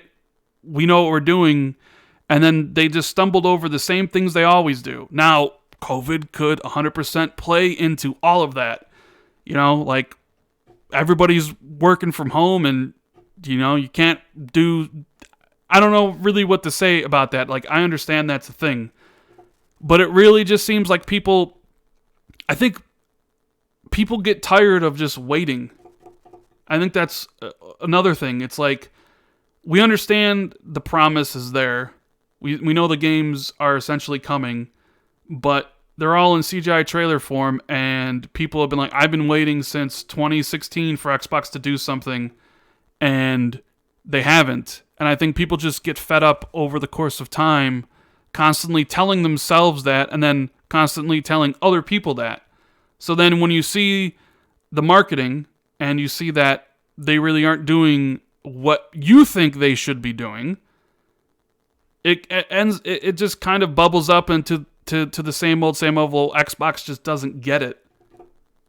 I think it comes back to nostalgia and how people think a console launch should be, and we've moved into an era where Microsoft is moving to create Xbox into a platform, and where, like, they don't see a PC user as any different from a mobile user, as any different from a console user. Like, I'm gonna use the phone market analogy again. It's kind of like, so if Samsung or Apple think the iPhone and the Galaxy phones are their pillar product, right? Mm-hmm. But then they also make the iPad for people who want an iPad. They also make the watches for people who want the watches. And even though the iPad and the watches don't sell as well as the main product, they're still part of the same ecosystem, and they still make those products for those people who want it, because it's still a viable business strategy to do so. So, like, for people who want an Xbox console, and there's always this question of, oh, Microsoft's going to get rid of console, they're going to go all in on cloud, and console's going to die. I don't think that's going to happen. Like, first of all, I've heard they're already started making the next iteration of Xbox hardware, console hardware. Yeah, they've already started planning out. Yeah, I was told that as well. Yeah, and, like, so, we're gonna carry on getting more consoles, because even though, like, loads of people don't buy the Samsung Galaxy watches or especially the Samsung Galaxy tablets, They still make them because people want them, and there is a niche of people who want them, and it's all within the same ecosystem. They all have the Galaxy App Store, and they all have all the Galaxy ecosystem stuff all together, and it creates this singular ecosystem. And like that's why I buy a Galaxy Watch instead of buying an Apple Watch, because I've got a Galaxy phone and I'm in that ecosystem. Samsung's locked me into their ecosystem. I got a Samsung TV. I got a Samsung watch, I got a Samsung tablet, I got a Samsung phone, because it all works together and complements each other as a singular ecosystem. And that's where Microsoft's moving with Xbox, and at a wider level at Microsoft 365, which is like your Office and your Windows. And if you got a Windows PC, you've also got your Xbox features there. You've got your Game Pass there. You've got Game Pass Ultimate. You've got your games on there. One day, hopefully, with cross-platform saves and cloud saves and all that stuff. We're not there yet, Rand. For example, I presumed that all games on Xbox Game Pass for PC had cloud saves. Alas, I lost my 60-hour Pillars of Eternity save because I just presumed it had cloud saves, because I take that shit for granted now, Ran. But alas, no. Pillars of Eternity on Xbox Game Pass for PC does not have cloud saves, and now I have to start over from the beginning. Wow. Even though I used my entire week vacation playing Pillars, and now I've lost that save, and I am gutted. But, that's completely off topic there. But that's why I suppose they're calling it Xbox brackets beta, They're building a platform for the future. And even though, like Phil's out there saying, we don't need you to buy the hardware right now, it's similar to Samsung going out there and say, we don't need you to buy a Samsung Galaxy Watch, but it's there if you want it. And it's like Microsoft saying, well, Microsoft has had its best gaming year ever. Like, no matter how much doom and gloom people like us want to put out there about the console launch, it doesn't matter ultimately, because Microsoft's making ridiculous amount of money on Microsoft Flight Simulator. Sea of Thieves top charts on Steam. Grounded's doing really well. Doesn't even have microtransactions in it yet. I'm sure it will someday. The only point I'm making, Rand, is that it doesn't necessarily affect the future of Xbox if the console doesn't beat PlayStation, and that's the nostalgic blocker that people can't get their head around. And that's what where a lot of that frustration comes from, is because they're like, oh, well, if they don't do well, it's going to go the way of the Sega Dreamcast, and we'll lose Xbox. I don't think that's going to happen, and I agree. I know you're not saying that. Well, that's where some of that frustration comes from. I know people love to doom and gloom, and some people will be like, "Oh, this is coming out because Sony showed Ratchet and Clank." It has nothing to do with it. Like, I've said repeatedly, I am really excited for this generation of Xbox. Repeatedly, right? I think the games that are going to come are going to be fantastic. They're going to be big. They're going to be really good. I also expected none of them to come until 2022. So, like, maybe it's because that I kind of knew or expected things to take time. I wasn't expecting so much right away. But I will say, like, I just say I understand people. If you're disappointed in it, right? I get why. I get why you're disappointed that outside of Halo, there's nothing for you. Like, I get it. I'm getting the system because I love the controller. I love my achievements. My friends are on the platform. I love Halo. Granted, like, Halo's not going to be there at launch, and I really don't need to choose between the two. I can have everything. I can get my Xbox. I can get my PlayStation. Hell, I have my Nintendo if I want to play anything with there. Like, I'm fine. I'll get whatever I want and play whatever game I want. But also, like, when I look at it, like, I just look at the marketing for Series X and how, in my opinion, I don't know if it's they separate it where it's like games marketing versus the hardware marketing, where I feel like the hardware has been marketed great, but I feel like games for said hardware is almost non-existent. And I don't know what the reason could be. I'm just kind of throwing things out there, and I think it's because part of it's because a lot of Xbox fans felt burnt this generation, like burned, like they didn't really create a brand new franchise. Sure, Ori's absolutely amazing, but most people don't even think about Ori when they think about great games that came this gen. Like any game that Microsoft tried to do something with, whether it was ReCore or Sunset Overdrive or Rise or any of that stuff, like all just ended up being one game and done, not finished. So you really couldn't get attached. And this gen was mostly, here's Halo, here's Gears, and a whole bunch of Forza games. And I think people were like, okay, it's only a matter of time before it's going to turn around. And they bought the studios, and they felt that it was going to turn around faster than realistically possible. And now they realize that it's still more time. And I don't think they want to wait any longer. So when Halo gets delayed and there's nothing else to replace it, and PlayStation's doing what PlayStation does, and people compare the two, I think people get a little bit frustrated because of it. Yeah. And like Stokes says in chat, Rand, what will run better, third-party or second-party games on Series X or PS5? Presumably, every game will run better on the Series X. There's no doubt that the Series X is a more capable machine than the PlayStation 5, but, you haven't seen any of it, and maybe that'll all come out. Maybe everybody gets their systems and the games come out and Digital Foundry runs it, and there's significant differences between the games on both platforms. And then people will be, okay, this will be a reason. But then I also flash back to Xbox One X, and it's like the same exact thing. It's the same exact thing. Xbox One X, a system designed to run games the best. The highest resolution, frame rates that aren't supposed to drop.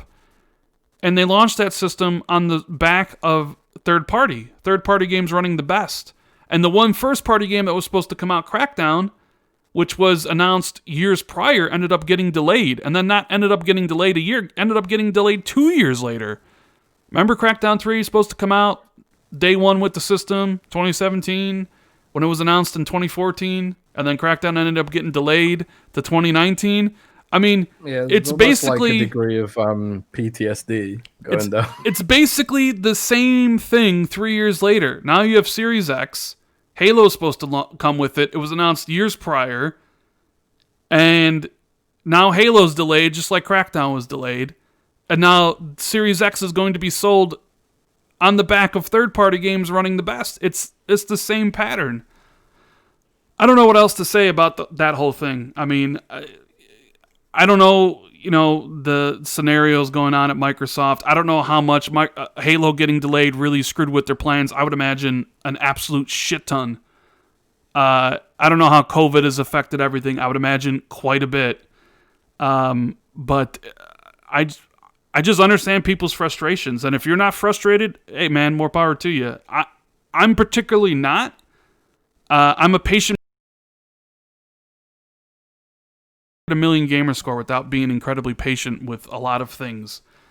I think everything will be fine, but I do kind of question what the strategy is at this point.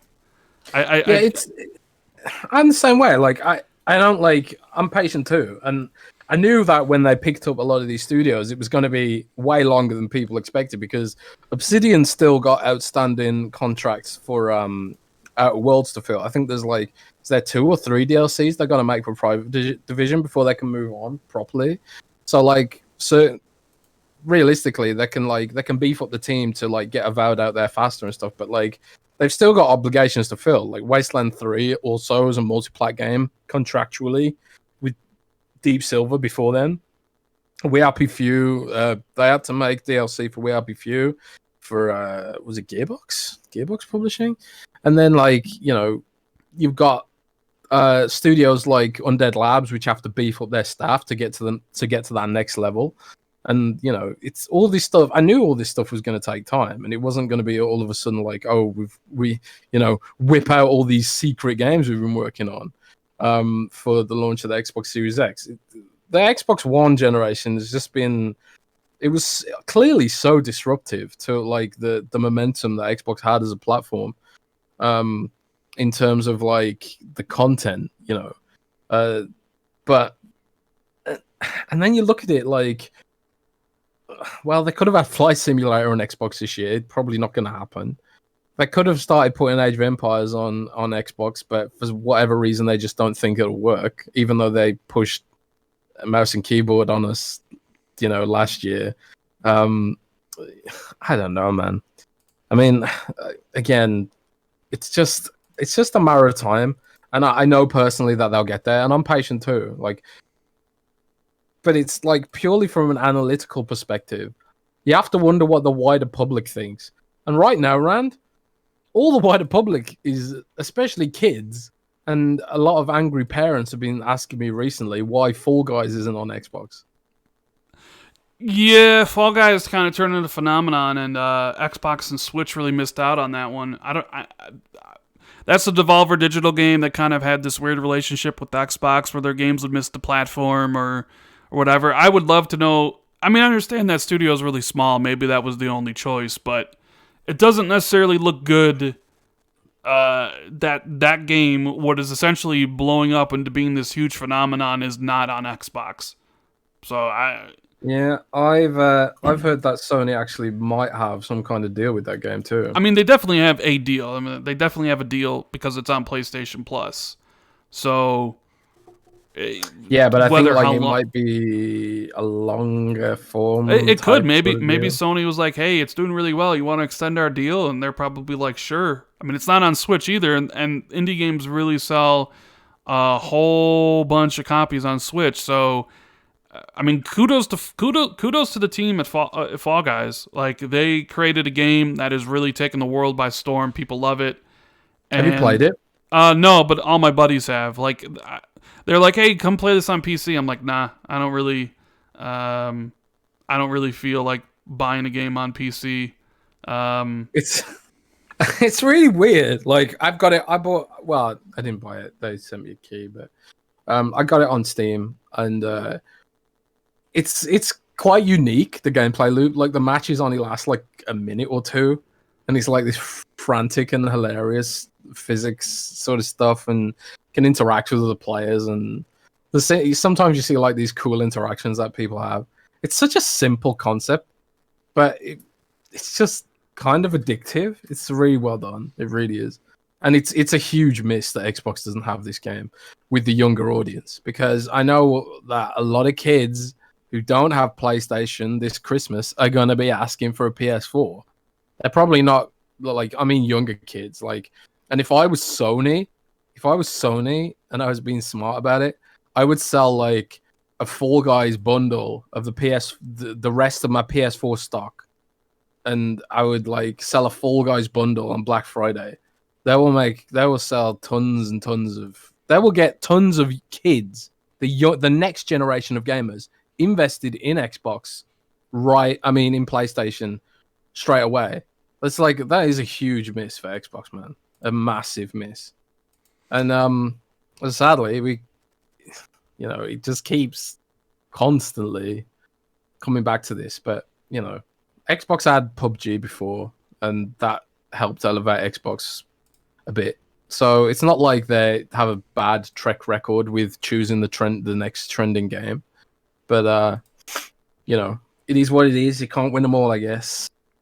I mean, yeah, it's true. And I did kind of miss a lot of people's comments here, so I'll just get through them really quickly. Faisal says, "Do you think Xbox has a leadership problem?" And I would imagine you mean like Phil Spencer as a leader of Xbox. Does he have a leadership problem? Is there a leadership problem at Xbox? No, but I don't think... I think people are starting to realize the path he wants to take Xbox on, with really a significant investment in streaming and Game Pass. I think people are starting to realize that, and I don't think they like what he's done to Xbox. But personally, I don't think there's a leadership problem, and I know people will disagree on that. But I don't think there is one, Jez. I don't think there is one either. And quite honestly, Sony's going to go down the same route. They're just better at hiding it. Like, they're literally, I think they said in an investor call that they're going to put more of their games on PC, literally today. And, I already see people from the PlayStation side whining about that. because they're seeing how much money Microsoft's making on PC, and they're thinking, oh, we want some of that.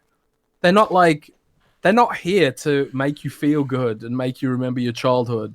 They're here to make money, you know. And if they're seeing that Microsoft's making all this ridiculous cash on Steam, they want some of that cash. And clearly they've done well with Horizon Zero Dawn. It's free cash. You port the game, you get free cash, and then you can reinvest that money in more games and get even more cash. So, you know, and Sony's got PlayStation now. Sony had a cloud streaming platform before Microsoft did. And, you know, it's clearly like they're not pushing it as hard, but they're gonna have to in the future, because that's where a lot of people, a lot of players in, especially in South Asian countries, I think, is where that's gonna really take off. Microsoft already released data that said, like, in the xCloud beta, South Korean users were twice as likely to engage with it as Westerners, and that's where the next wave of cash for Xbox comes from. It's just that Sony's not been as upfront about what they're doing, and they're going in the same direction. It's the way the industry's going, you know.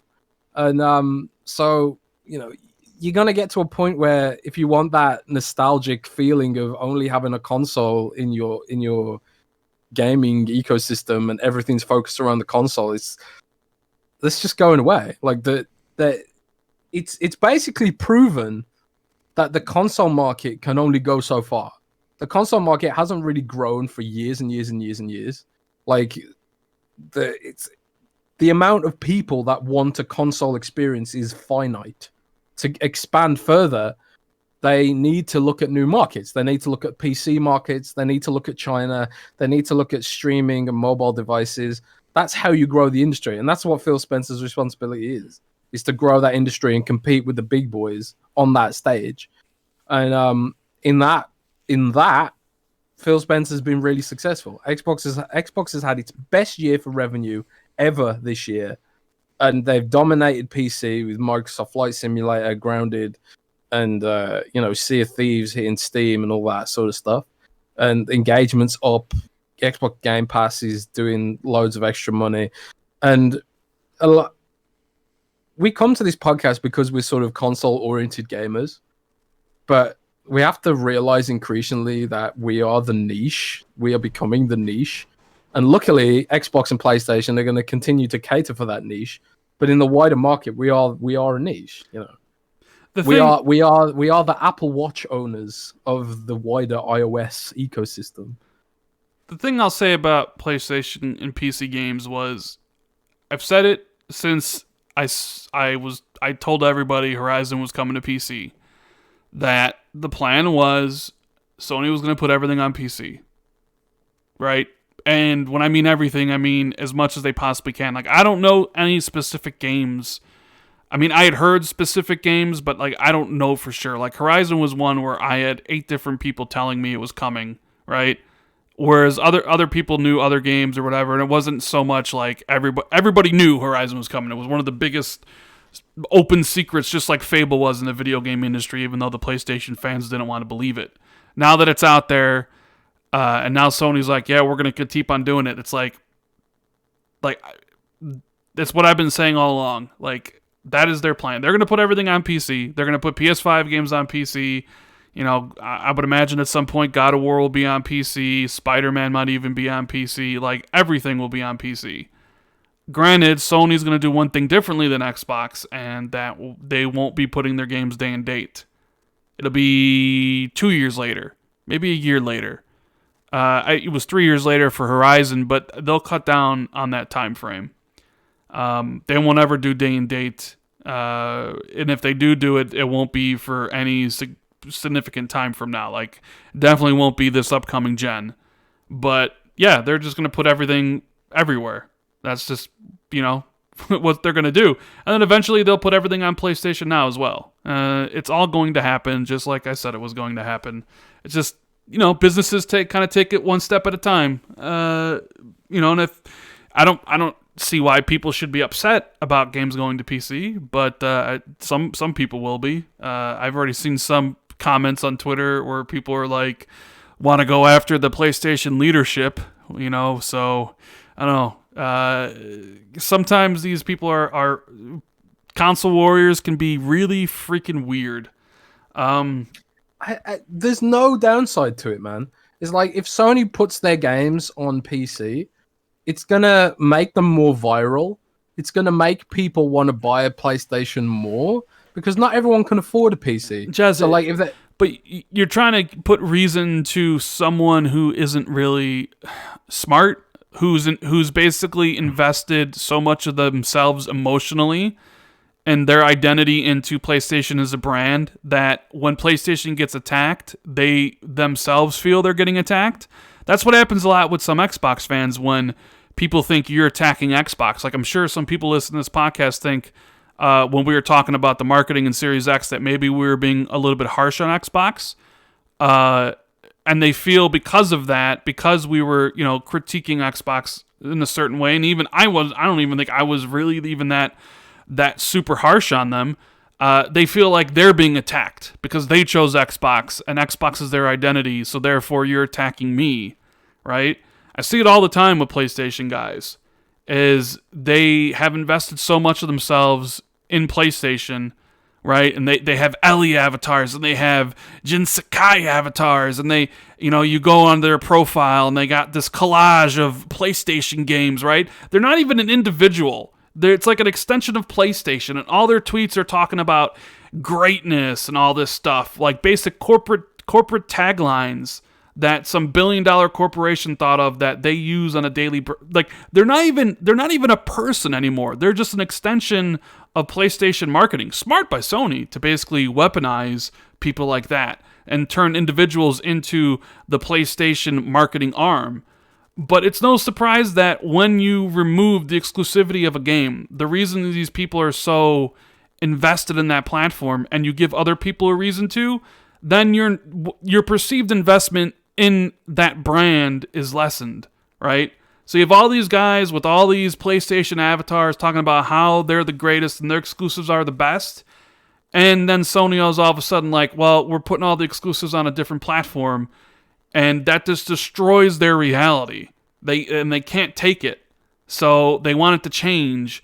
And they lash out at people at PlayStation. Or they continue just to shit on Xbox because that's what they do.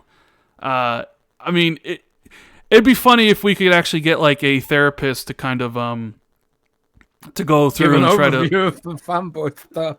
Yeah, I don't know. Man. Like, that's why I don't take any of those guys seriously, man. I take none of those people seriously for what they say. You try to tell them what's going to happen, and they just like Sony would never do that. Like when I said Horizon would come to PC and other games, people no, Sony would never do that. Sony understands the value of an exclusive game to a console, and if they got rid of it, the value of the console would go down. Like all these different excuses from all these different people, not understanding at the end of the day that it's a business. But hey, is it really their own fault? Because they've been basically brought up and raised and weaponized by Sony to kind of think and feel a certain way to the point where they brand themselves as characters within the Sony exclusive family. So when Sony finally does something outside of that, is it no surprise that they would feel abandoned or betrayed by PlayStation? I mean, it's something to really think about, right? Oh, it's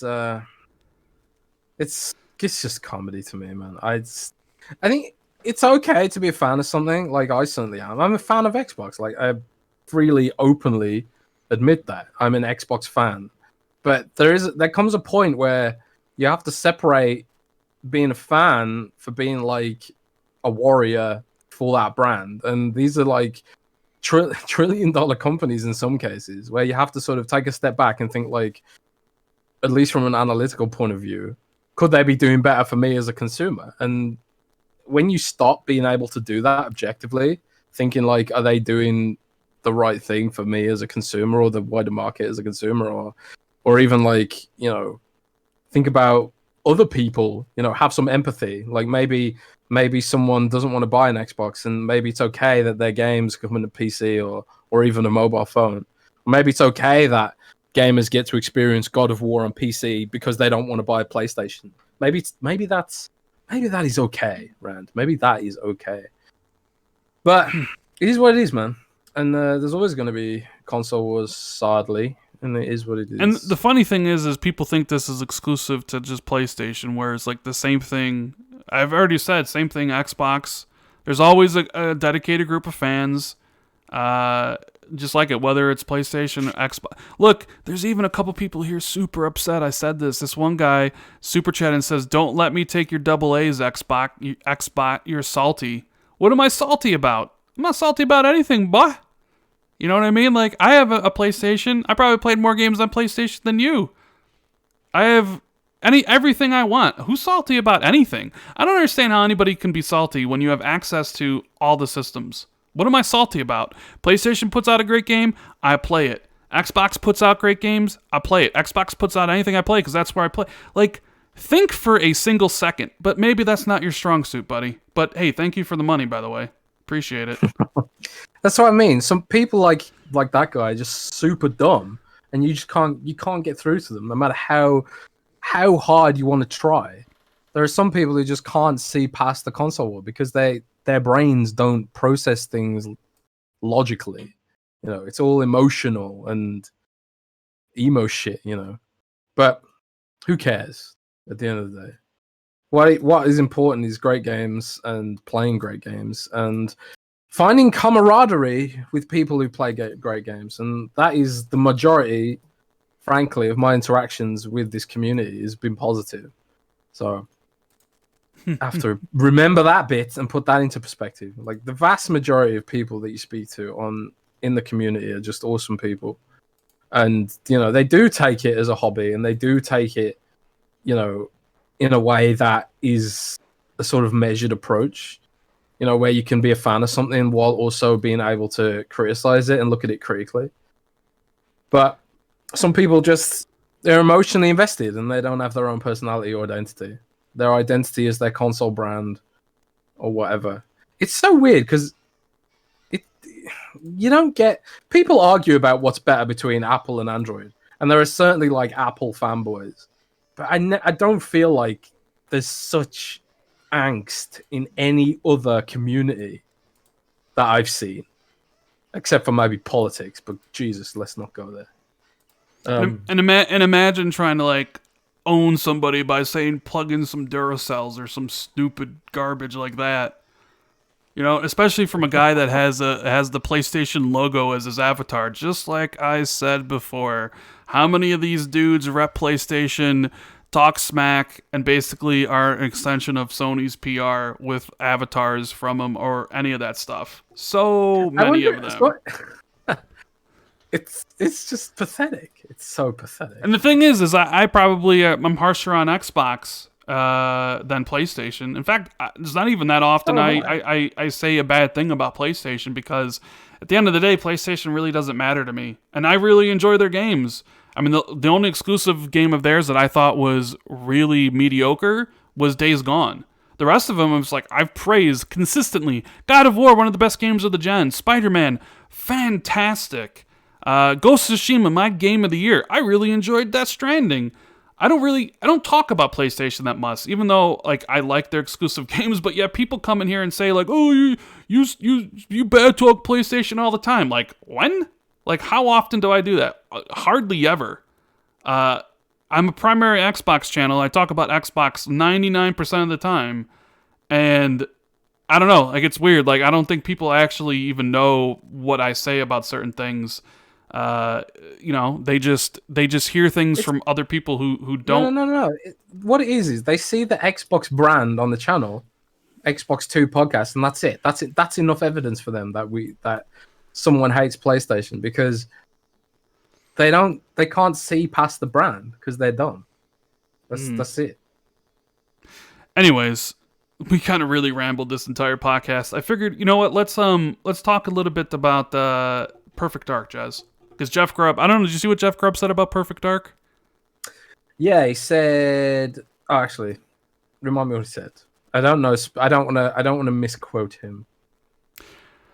Well, hold on. I gotta figure out how to answer this. Eric Gutty says, "Hey, Rand, one question. What do you mean when Sony weaponizes the fanboys? Just want a better understanding." It's very similar to how Epic weaponizes, you know, their fans about Fortnite. It's similar. And I'm not saying like they do it. It's a byproduct of their marketing, right?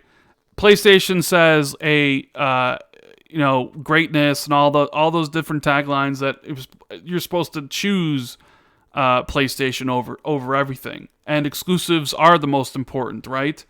So you have this a small group of people, and it's the same for Xbox and Nintendo, who self-identify as PlayStation, Xbox, or Nintendo, and these PlayStation fans will have Twitter avatars of a collage of the characters from PlayStation or an avatar, and it's always the same. And if you read through their timeline, it's just garbage, toxic shit about how PlayStation is amazing and how every other platform is garbage, right? That's what I talk about by weaponizing. Not like weaponizing is like go forth and wreck Xbots, PlayStation would say, but they, through their marketing, they convince people that PlayStation is the be-all, end-all, and that anything else is inferior to that product. So they then attack the other competitors and other games for not being as great as Sony says their games are. In that manner, in that way, is their weapon. But it's the same thing for pretty much all fandom, like DC versus Marvel, Marvel versus DC. It's the same thing. It's companies essentially advertising and turning these people into further PR prong points, and then obviously these people have identified themselves as PlayStation fans, and they go forth and spread the news, the good news about PlayStation, and then they attack other people who don't feel the same way. That's exactly what I mean by that. And Xbox fanboys did the same thing during the 360 generation. That's why I'm saying it's not necessarily a PlayStation thing. It's just a fanboy thing. That's all it really is. So yeah. Anyways, Perfect Dark. Now, Jez, we've talked about Perfect Dark I don't know how many times on the show. Jeff Grubb says that it is set in the Perfect Dark universe, kind of, and that it may not, it won't be a reboot, and it maybe won't even have Joanna. I mean, how we've been talking about this for a while, right? Yeah. I mean, here's the thing. Like, Perfect Dark, from my understanding, it's going to be third person. It's like a stealth action game, stealth like action adventure game. It's not going to be coming out for any time soon, and it essentially is going to be like, think Avowed. Avowed is essentially, it's not a Pillars of Eternity game, but it is set in the universe of Pillars of Eternity, and even like Apex Legends and Titanfall. Same universe, but nobody would ever really confuse the two. Like, you wouldn't say Titanfall is Apex Legends, or Apex Legends is, Titanfall. And this is going to be the same thing for Perfect Dark. It'll have elements from the original games that make it like Perfect Dark, whether it's like the corporation or whether it's some items or maybe it's a character, but it's not going to essentially be, hey, we remade Perfect Dark. Yeah. It's weird for me because I've never played Perfect Dark. I'm not familiar with the universe at all. I only know Joanna Dark. And maybe that's why they're doing it, is because they know people are aware of the universe, and to the point where they get a bit of free marketing out of it. But I literally, I don't know anything about it. So, what kind of game would it be if it's spiritual successor to Perfect Dark in the same universe? Like I said, I heard it's like a third-person stealth action game. As far as what that could entail, I don't know. I mean, it sounds great because we don't get those type of games from Ubisoft, like Splinter Cell. So I'm thinking something along those lines. I can't wait to see what it is, and I'm gonna imagine we would. I think we're gonna see it this year. I think we'll see it at the VGAs. I mean, I guess there's the possibility you might see it this month or next month in September, if really Microsoft felt they needed to show something to go along with pre-orders and price for the consoles. It's possible we see Perfect Dark in a CGI trailer. But realistically, I think it's more we will see it at the VGAs as a trailer that plays. I would imagine there'll be a lot of new games that we see at the VGAs, because I don't think maybe some teams weren't ready to showcase some stuff because everything going on, and it's more towards the end of the year. and there'll be a lot of people watching the VGAs, especially with the launch of the consoles and stuff. So I would imagine we get a lot of new game announcements then for games coming out in 2021 and 2022. You know. Yeah, I agree. What do you think of the WB Games stuff? Suicide Squad, Gotham Knights. Any thoughts on those? I'm not a huge fan of superhero games. Like I didn't like I liked the first Arkham game with the layout, but like I thought the two open world ones were really bland. Sorry, I know that's controversial, but I thought they were really bland open world games. Like especially the last one. They had a great story. Like Mark Hamill was great in them and stuff like that, and great characterization. But man, those Riddler trophies, dude. No, and all those side missions were just garbage in Arkham Knight. They were just terrible. Like they could have done it in a more interesting way. Like, but I still think the first Arkham game is the best one. But either way, like I'm intrigued by them. Like I think the idea of a co-op game, the co-op one, Gotham Knights, is really cool. And also, Rocksteady is an amazing dev. So, seeing how they translate the Suicide Squad into the Arkhamverse, I guess that's what people call it now. Their version of the sort of DC universe. I think that's cool. That's cool, but again, like not really gameplay shown off. Just sort of CGI stuff again. Yeah, the Suicide Squad stuff is interesting. I like the setup for it, where you're hunting the Justice League, because I think that would be a really interesting idea. I don't like the fact that it's like a shooter, but I do have a lot of faith in Rocksteady because they made some of my favorite games. 2022, I kind of figured as much. That's 7 years in between games. But it's hard to get really excited for a game with the CGI trailer, which is what I think a lot of people had problems with the Xbox Game Showcase. Was a lot of the games were just CGI trailers. Like to most people, like they don't even really exist at that point. It's like, show me gameplay, and that's where a lot of the. Sorry to cut you off, but I just want to say, like, a lot of the issues with Xbox reveals is this sort of sense of PTSD. Like when I saw the trailer for Avowed, what the color palette reminded me of? It reminded me of the Phantom Dust CGI trailer. And what happened to that? Nothing. It just disappeared. Like it was almost like my brain made this unconscious connection to not trust a Microsoft CGI trailer. Like we got like Scalebound looked great in a CGI trailer, and then it got cancelled. Phantom Dust looked amazing. Do you remember the Phantom Dust CGI trailer? It looked incredible, and then it got cancelled. And the gameplay that leaked, obviously didn't look incredible or amazing or whatever. But like, it's almost like this sense of PTSD that Microsoft has to regain the trust of people. And the thing is, I'm sure Obsidian will deliver, like in a logical way. But there's some sort of subconscious thing where I'm just like, I have more faith in Sony to deliver consistent great games than I do with Microsoft. It's almost like an unconscious thing, Like, I feel like we're going to be leaning on multiplats for a while. But I don't know. More doom and gloom for you there. More doom. I don't know. So like, I can't really get excited for Suicide Squad because it's a regular just trailer, right? CGI. Can't get excited for that. The Gotham Knights one's interesting because they did show gameplay. I'm not really a fan of all the XP and what looks like a little. I know they said there's no level gating, but the enemies having levels over their head. Like I hate the fact that we're like everything is almost like that now. Like Assassin's Creed changed, and sure, Assassin's Creed now is maybe better than it's ever been, but that kind of RPG elements with enemies that are a certain level, and you need to kind of grind up to that point and get all this better gear. Like I don't like that stuff. I know a lot of people do. I only like it when it's an actual RPG. When they've just done it arbitrarily because they think that's what people want, it's kind of lame.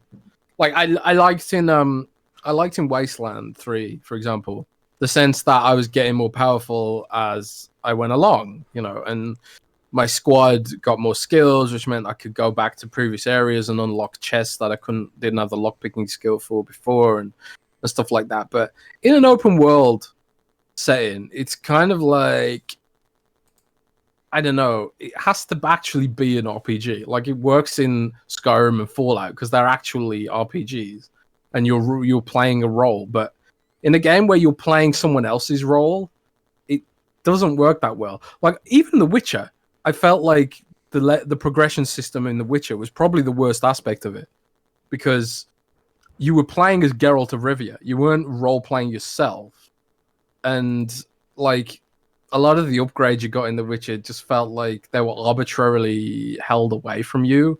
It's not like your character was growing in power because Geralt's, already a badass from playing Witcher 1 and 2. So it's just a bit weird. I don't know. And nobody I'm kind of believes rambling. Batman's dead in Gotham Knights. The whole trailer starts off with, "I'm dead, and you guys got to step up." And it's like, please, does anybody believe for a single second that Batman's dead in that game and he just won't show up in the third act and then explain to everybody how he had to fake his death to infiltrate the Court of Owls? I mean, come on.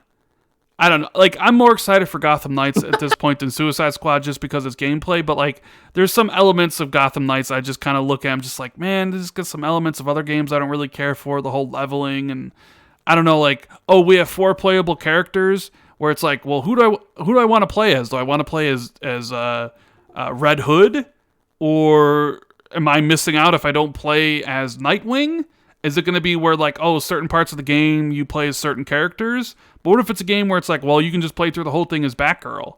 It's like I don't know, like they have all these characters and it's designed for like 2-player co-op, but like I almost feel like you'd be missing out if you don't play as other characters because they'd have different interactions or different dialogue.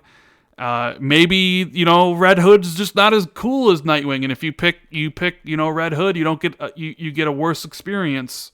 Some of those are the things I think about when it's like I don't know, like I don't know who I'm going to want to play as in that game. Some people might be like Batgirl, but like I don't particularly want to play as Batgirl. I'd rather want to play as Nightwing, but it's like, well, Tim Drake's Robin, and maybe he's got a better story arc. I don't know. That's another game that's also 8 years in the making because that's WB Montreal, and their last game was in 2013, Batman Arkham Origins.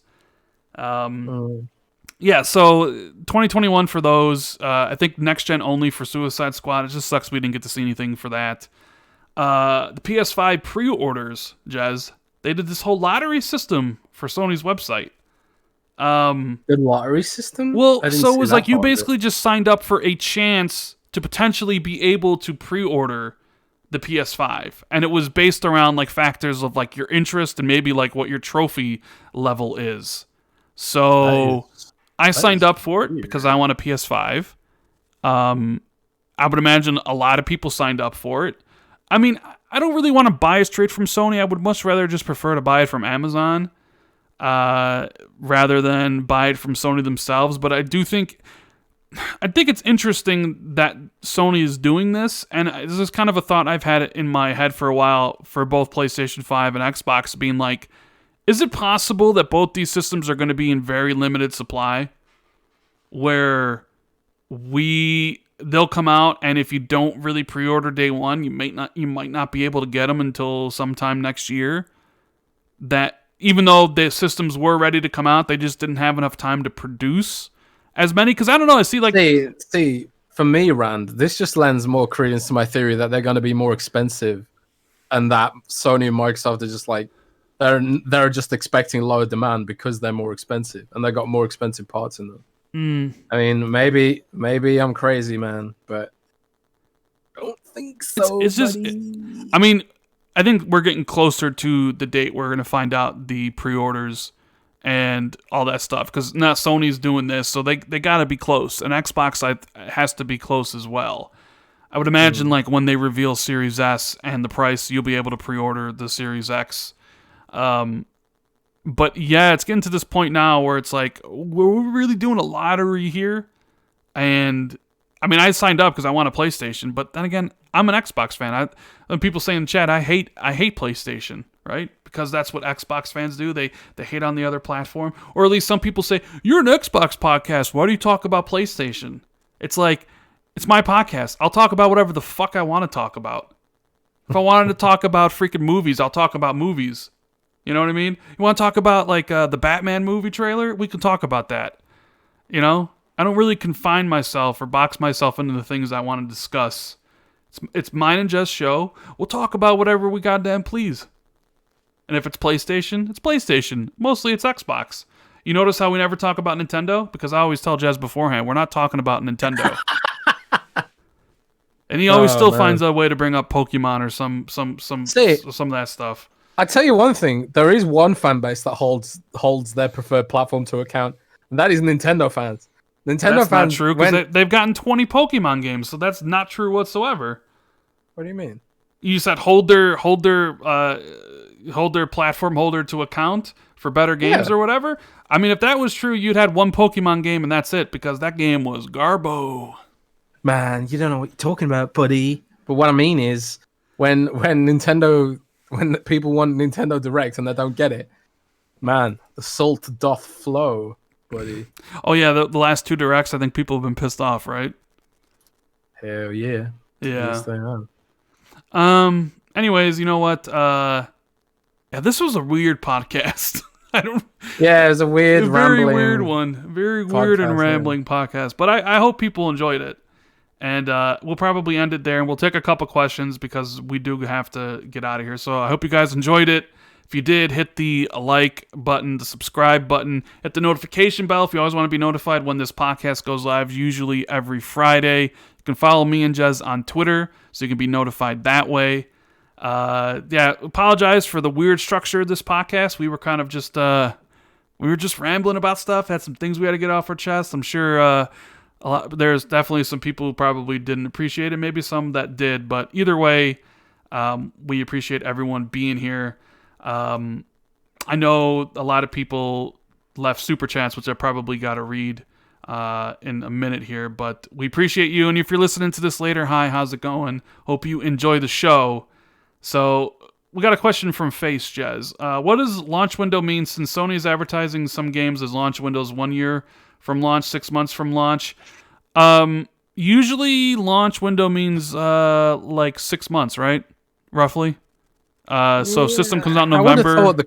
I would have thought the quarter. See, this is another thing that Sony does that's really clever, is that they use vagaries to set the narrative of something. So like, what does launch window mean? Launch window could mean, like you say, could mean 6 months from now. Maybe 4 months, maybe? Well, that's just it. We don't know what it means. We literally don't know what they consider to be the launch window.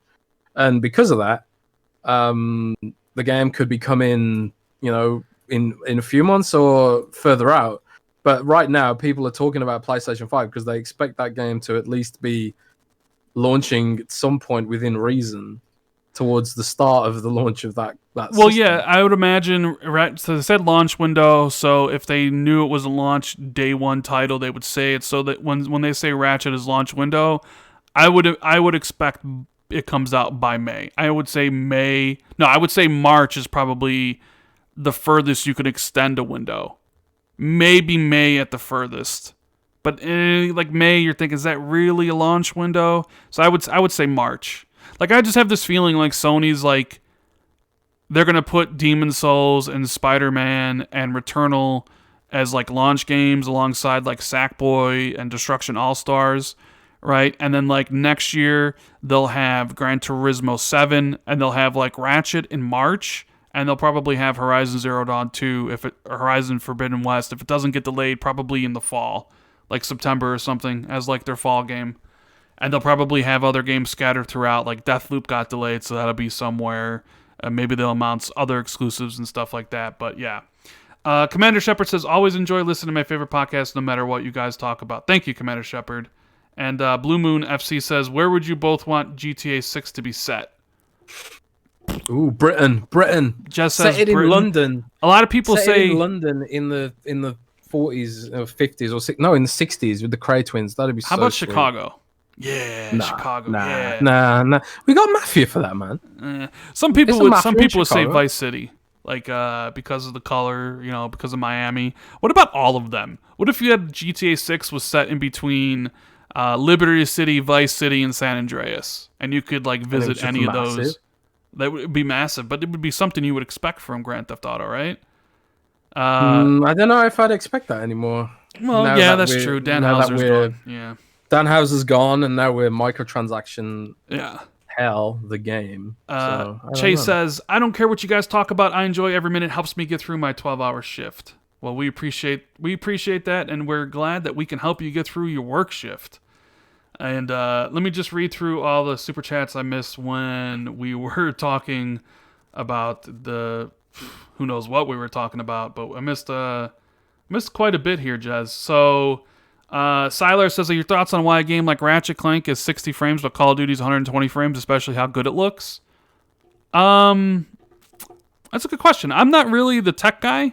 All I know is I really appreciate Ratchet & Clank has a 60 frames mode, and Call of Duty has 120 frames mode, supposedly. They said 4K 120 frames. I doubt it'll do 4K and 120 frames. The better the frame rate, the better. The better we move away from the non-filmic, the better we get away from filmic is all good to me. Man. Commander Shepard says, only reason I bought an Xbox One because of Arkham Knight, and the only reason I buy a Series X is for Halo Infinite. The Darge Knight. What's going on, buddy? He says, hope you guys are well. PGA 2020 or PGA 2K21 is legit. And shout out to my brother Hazador for the Savage. Get Good has a message here where he deleted. Albert says, hey, what do you guys think could happen to 343 if Infinite doesn't perform well? I think if Infinite doesn't perform well, I think leadership at 343 will be changed. I think that would be like Bonnie Ross, maybe studio heads, because I think at that point it's more of a leadership problem and a vision problem than it is maybe individual developer problem. Maybe they changed vision. I mean, we had heard last year, Jazz, they lost 2 creative directors. There's a lot of internal fighting in 343 about what the vision of Halo could be. And I think that really comes down to leadership about maybe setting the vision of what Halo is going to be and sticking to it. If there's a lot of back and forth and a lot of changing, then that's going to be reflected in the product. Sometimes I wonder if it's just like Microsoft having such a corporate structure that it makes problems easier to hide for some people, and that's like a conspiracy theory sort of angle. But I do wonder, man. It's weird. It's weird what goes on at some of those studios. But you hear about problems in all studios, you know.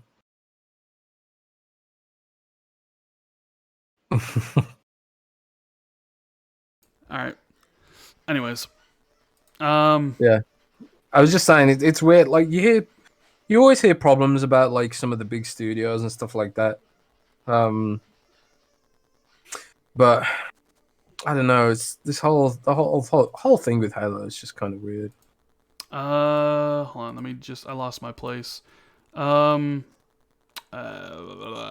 Let me read all these. Faisal said, Rand, I did not the streaming thing. I mean, game handling side of it. Even for streaming, you need better quality control. We'll see what the quality will be like when all the games start coming out in 2022. If they suck, then you definitely have a point. And yeah, maybe there would have been a leadership problem. Goom has a bunch of messages deleted. Thank you for the support, man.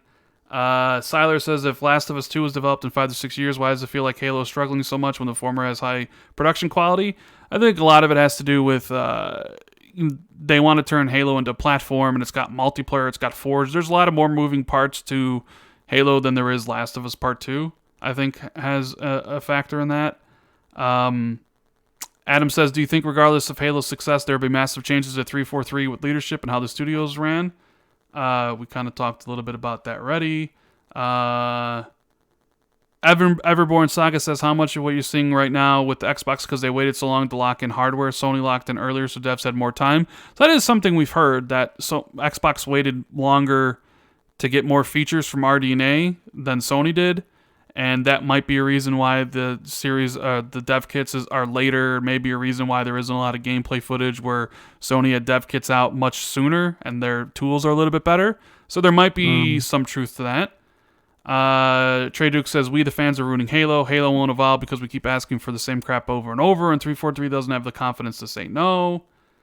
Yeah, I do wonder about that. I do wonder how that affects Gears as well, because I remember the Gears community up in arms about even the smallest changes to the Gears formula. Like, sometimes to grow a franchise, you kind of have to have the balls to tell your fan base no, right? Yeah. Sometimes it pays off and sometimes it doesn't. Like, the whole theme of Star Wars Episode 8 was basically let the past die, Man. you know. And then they backtracked pretty hard for that for Episode 9.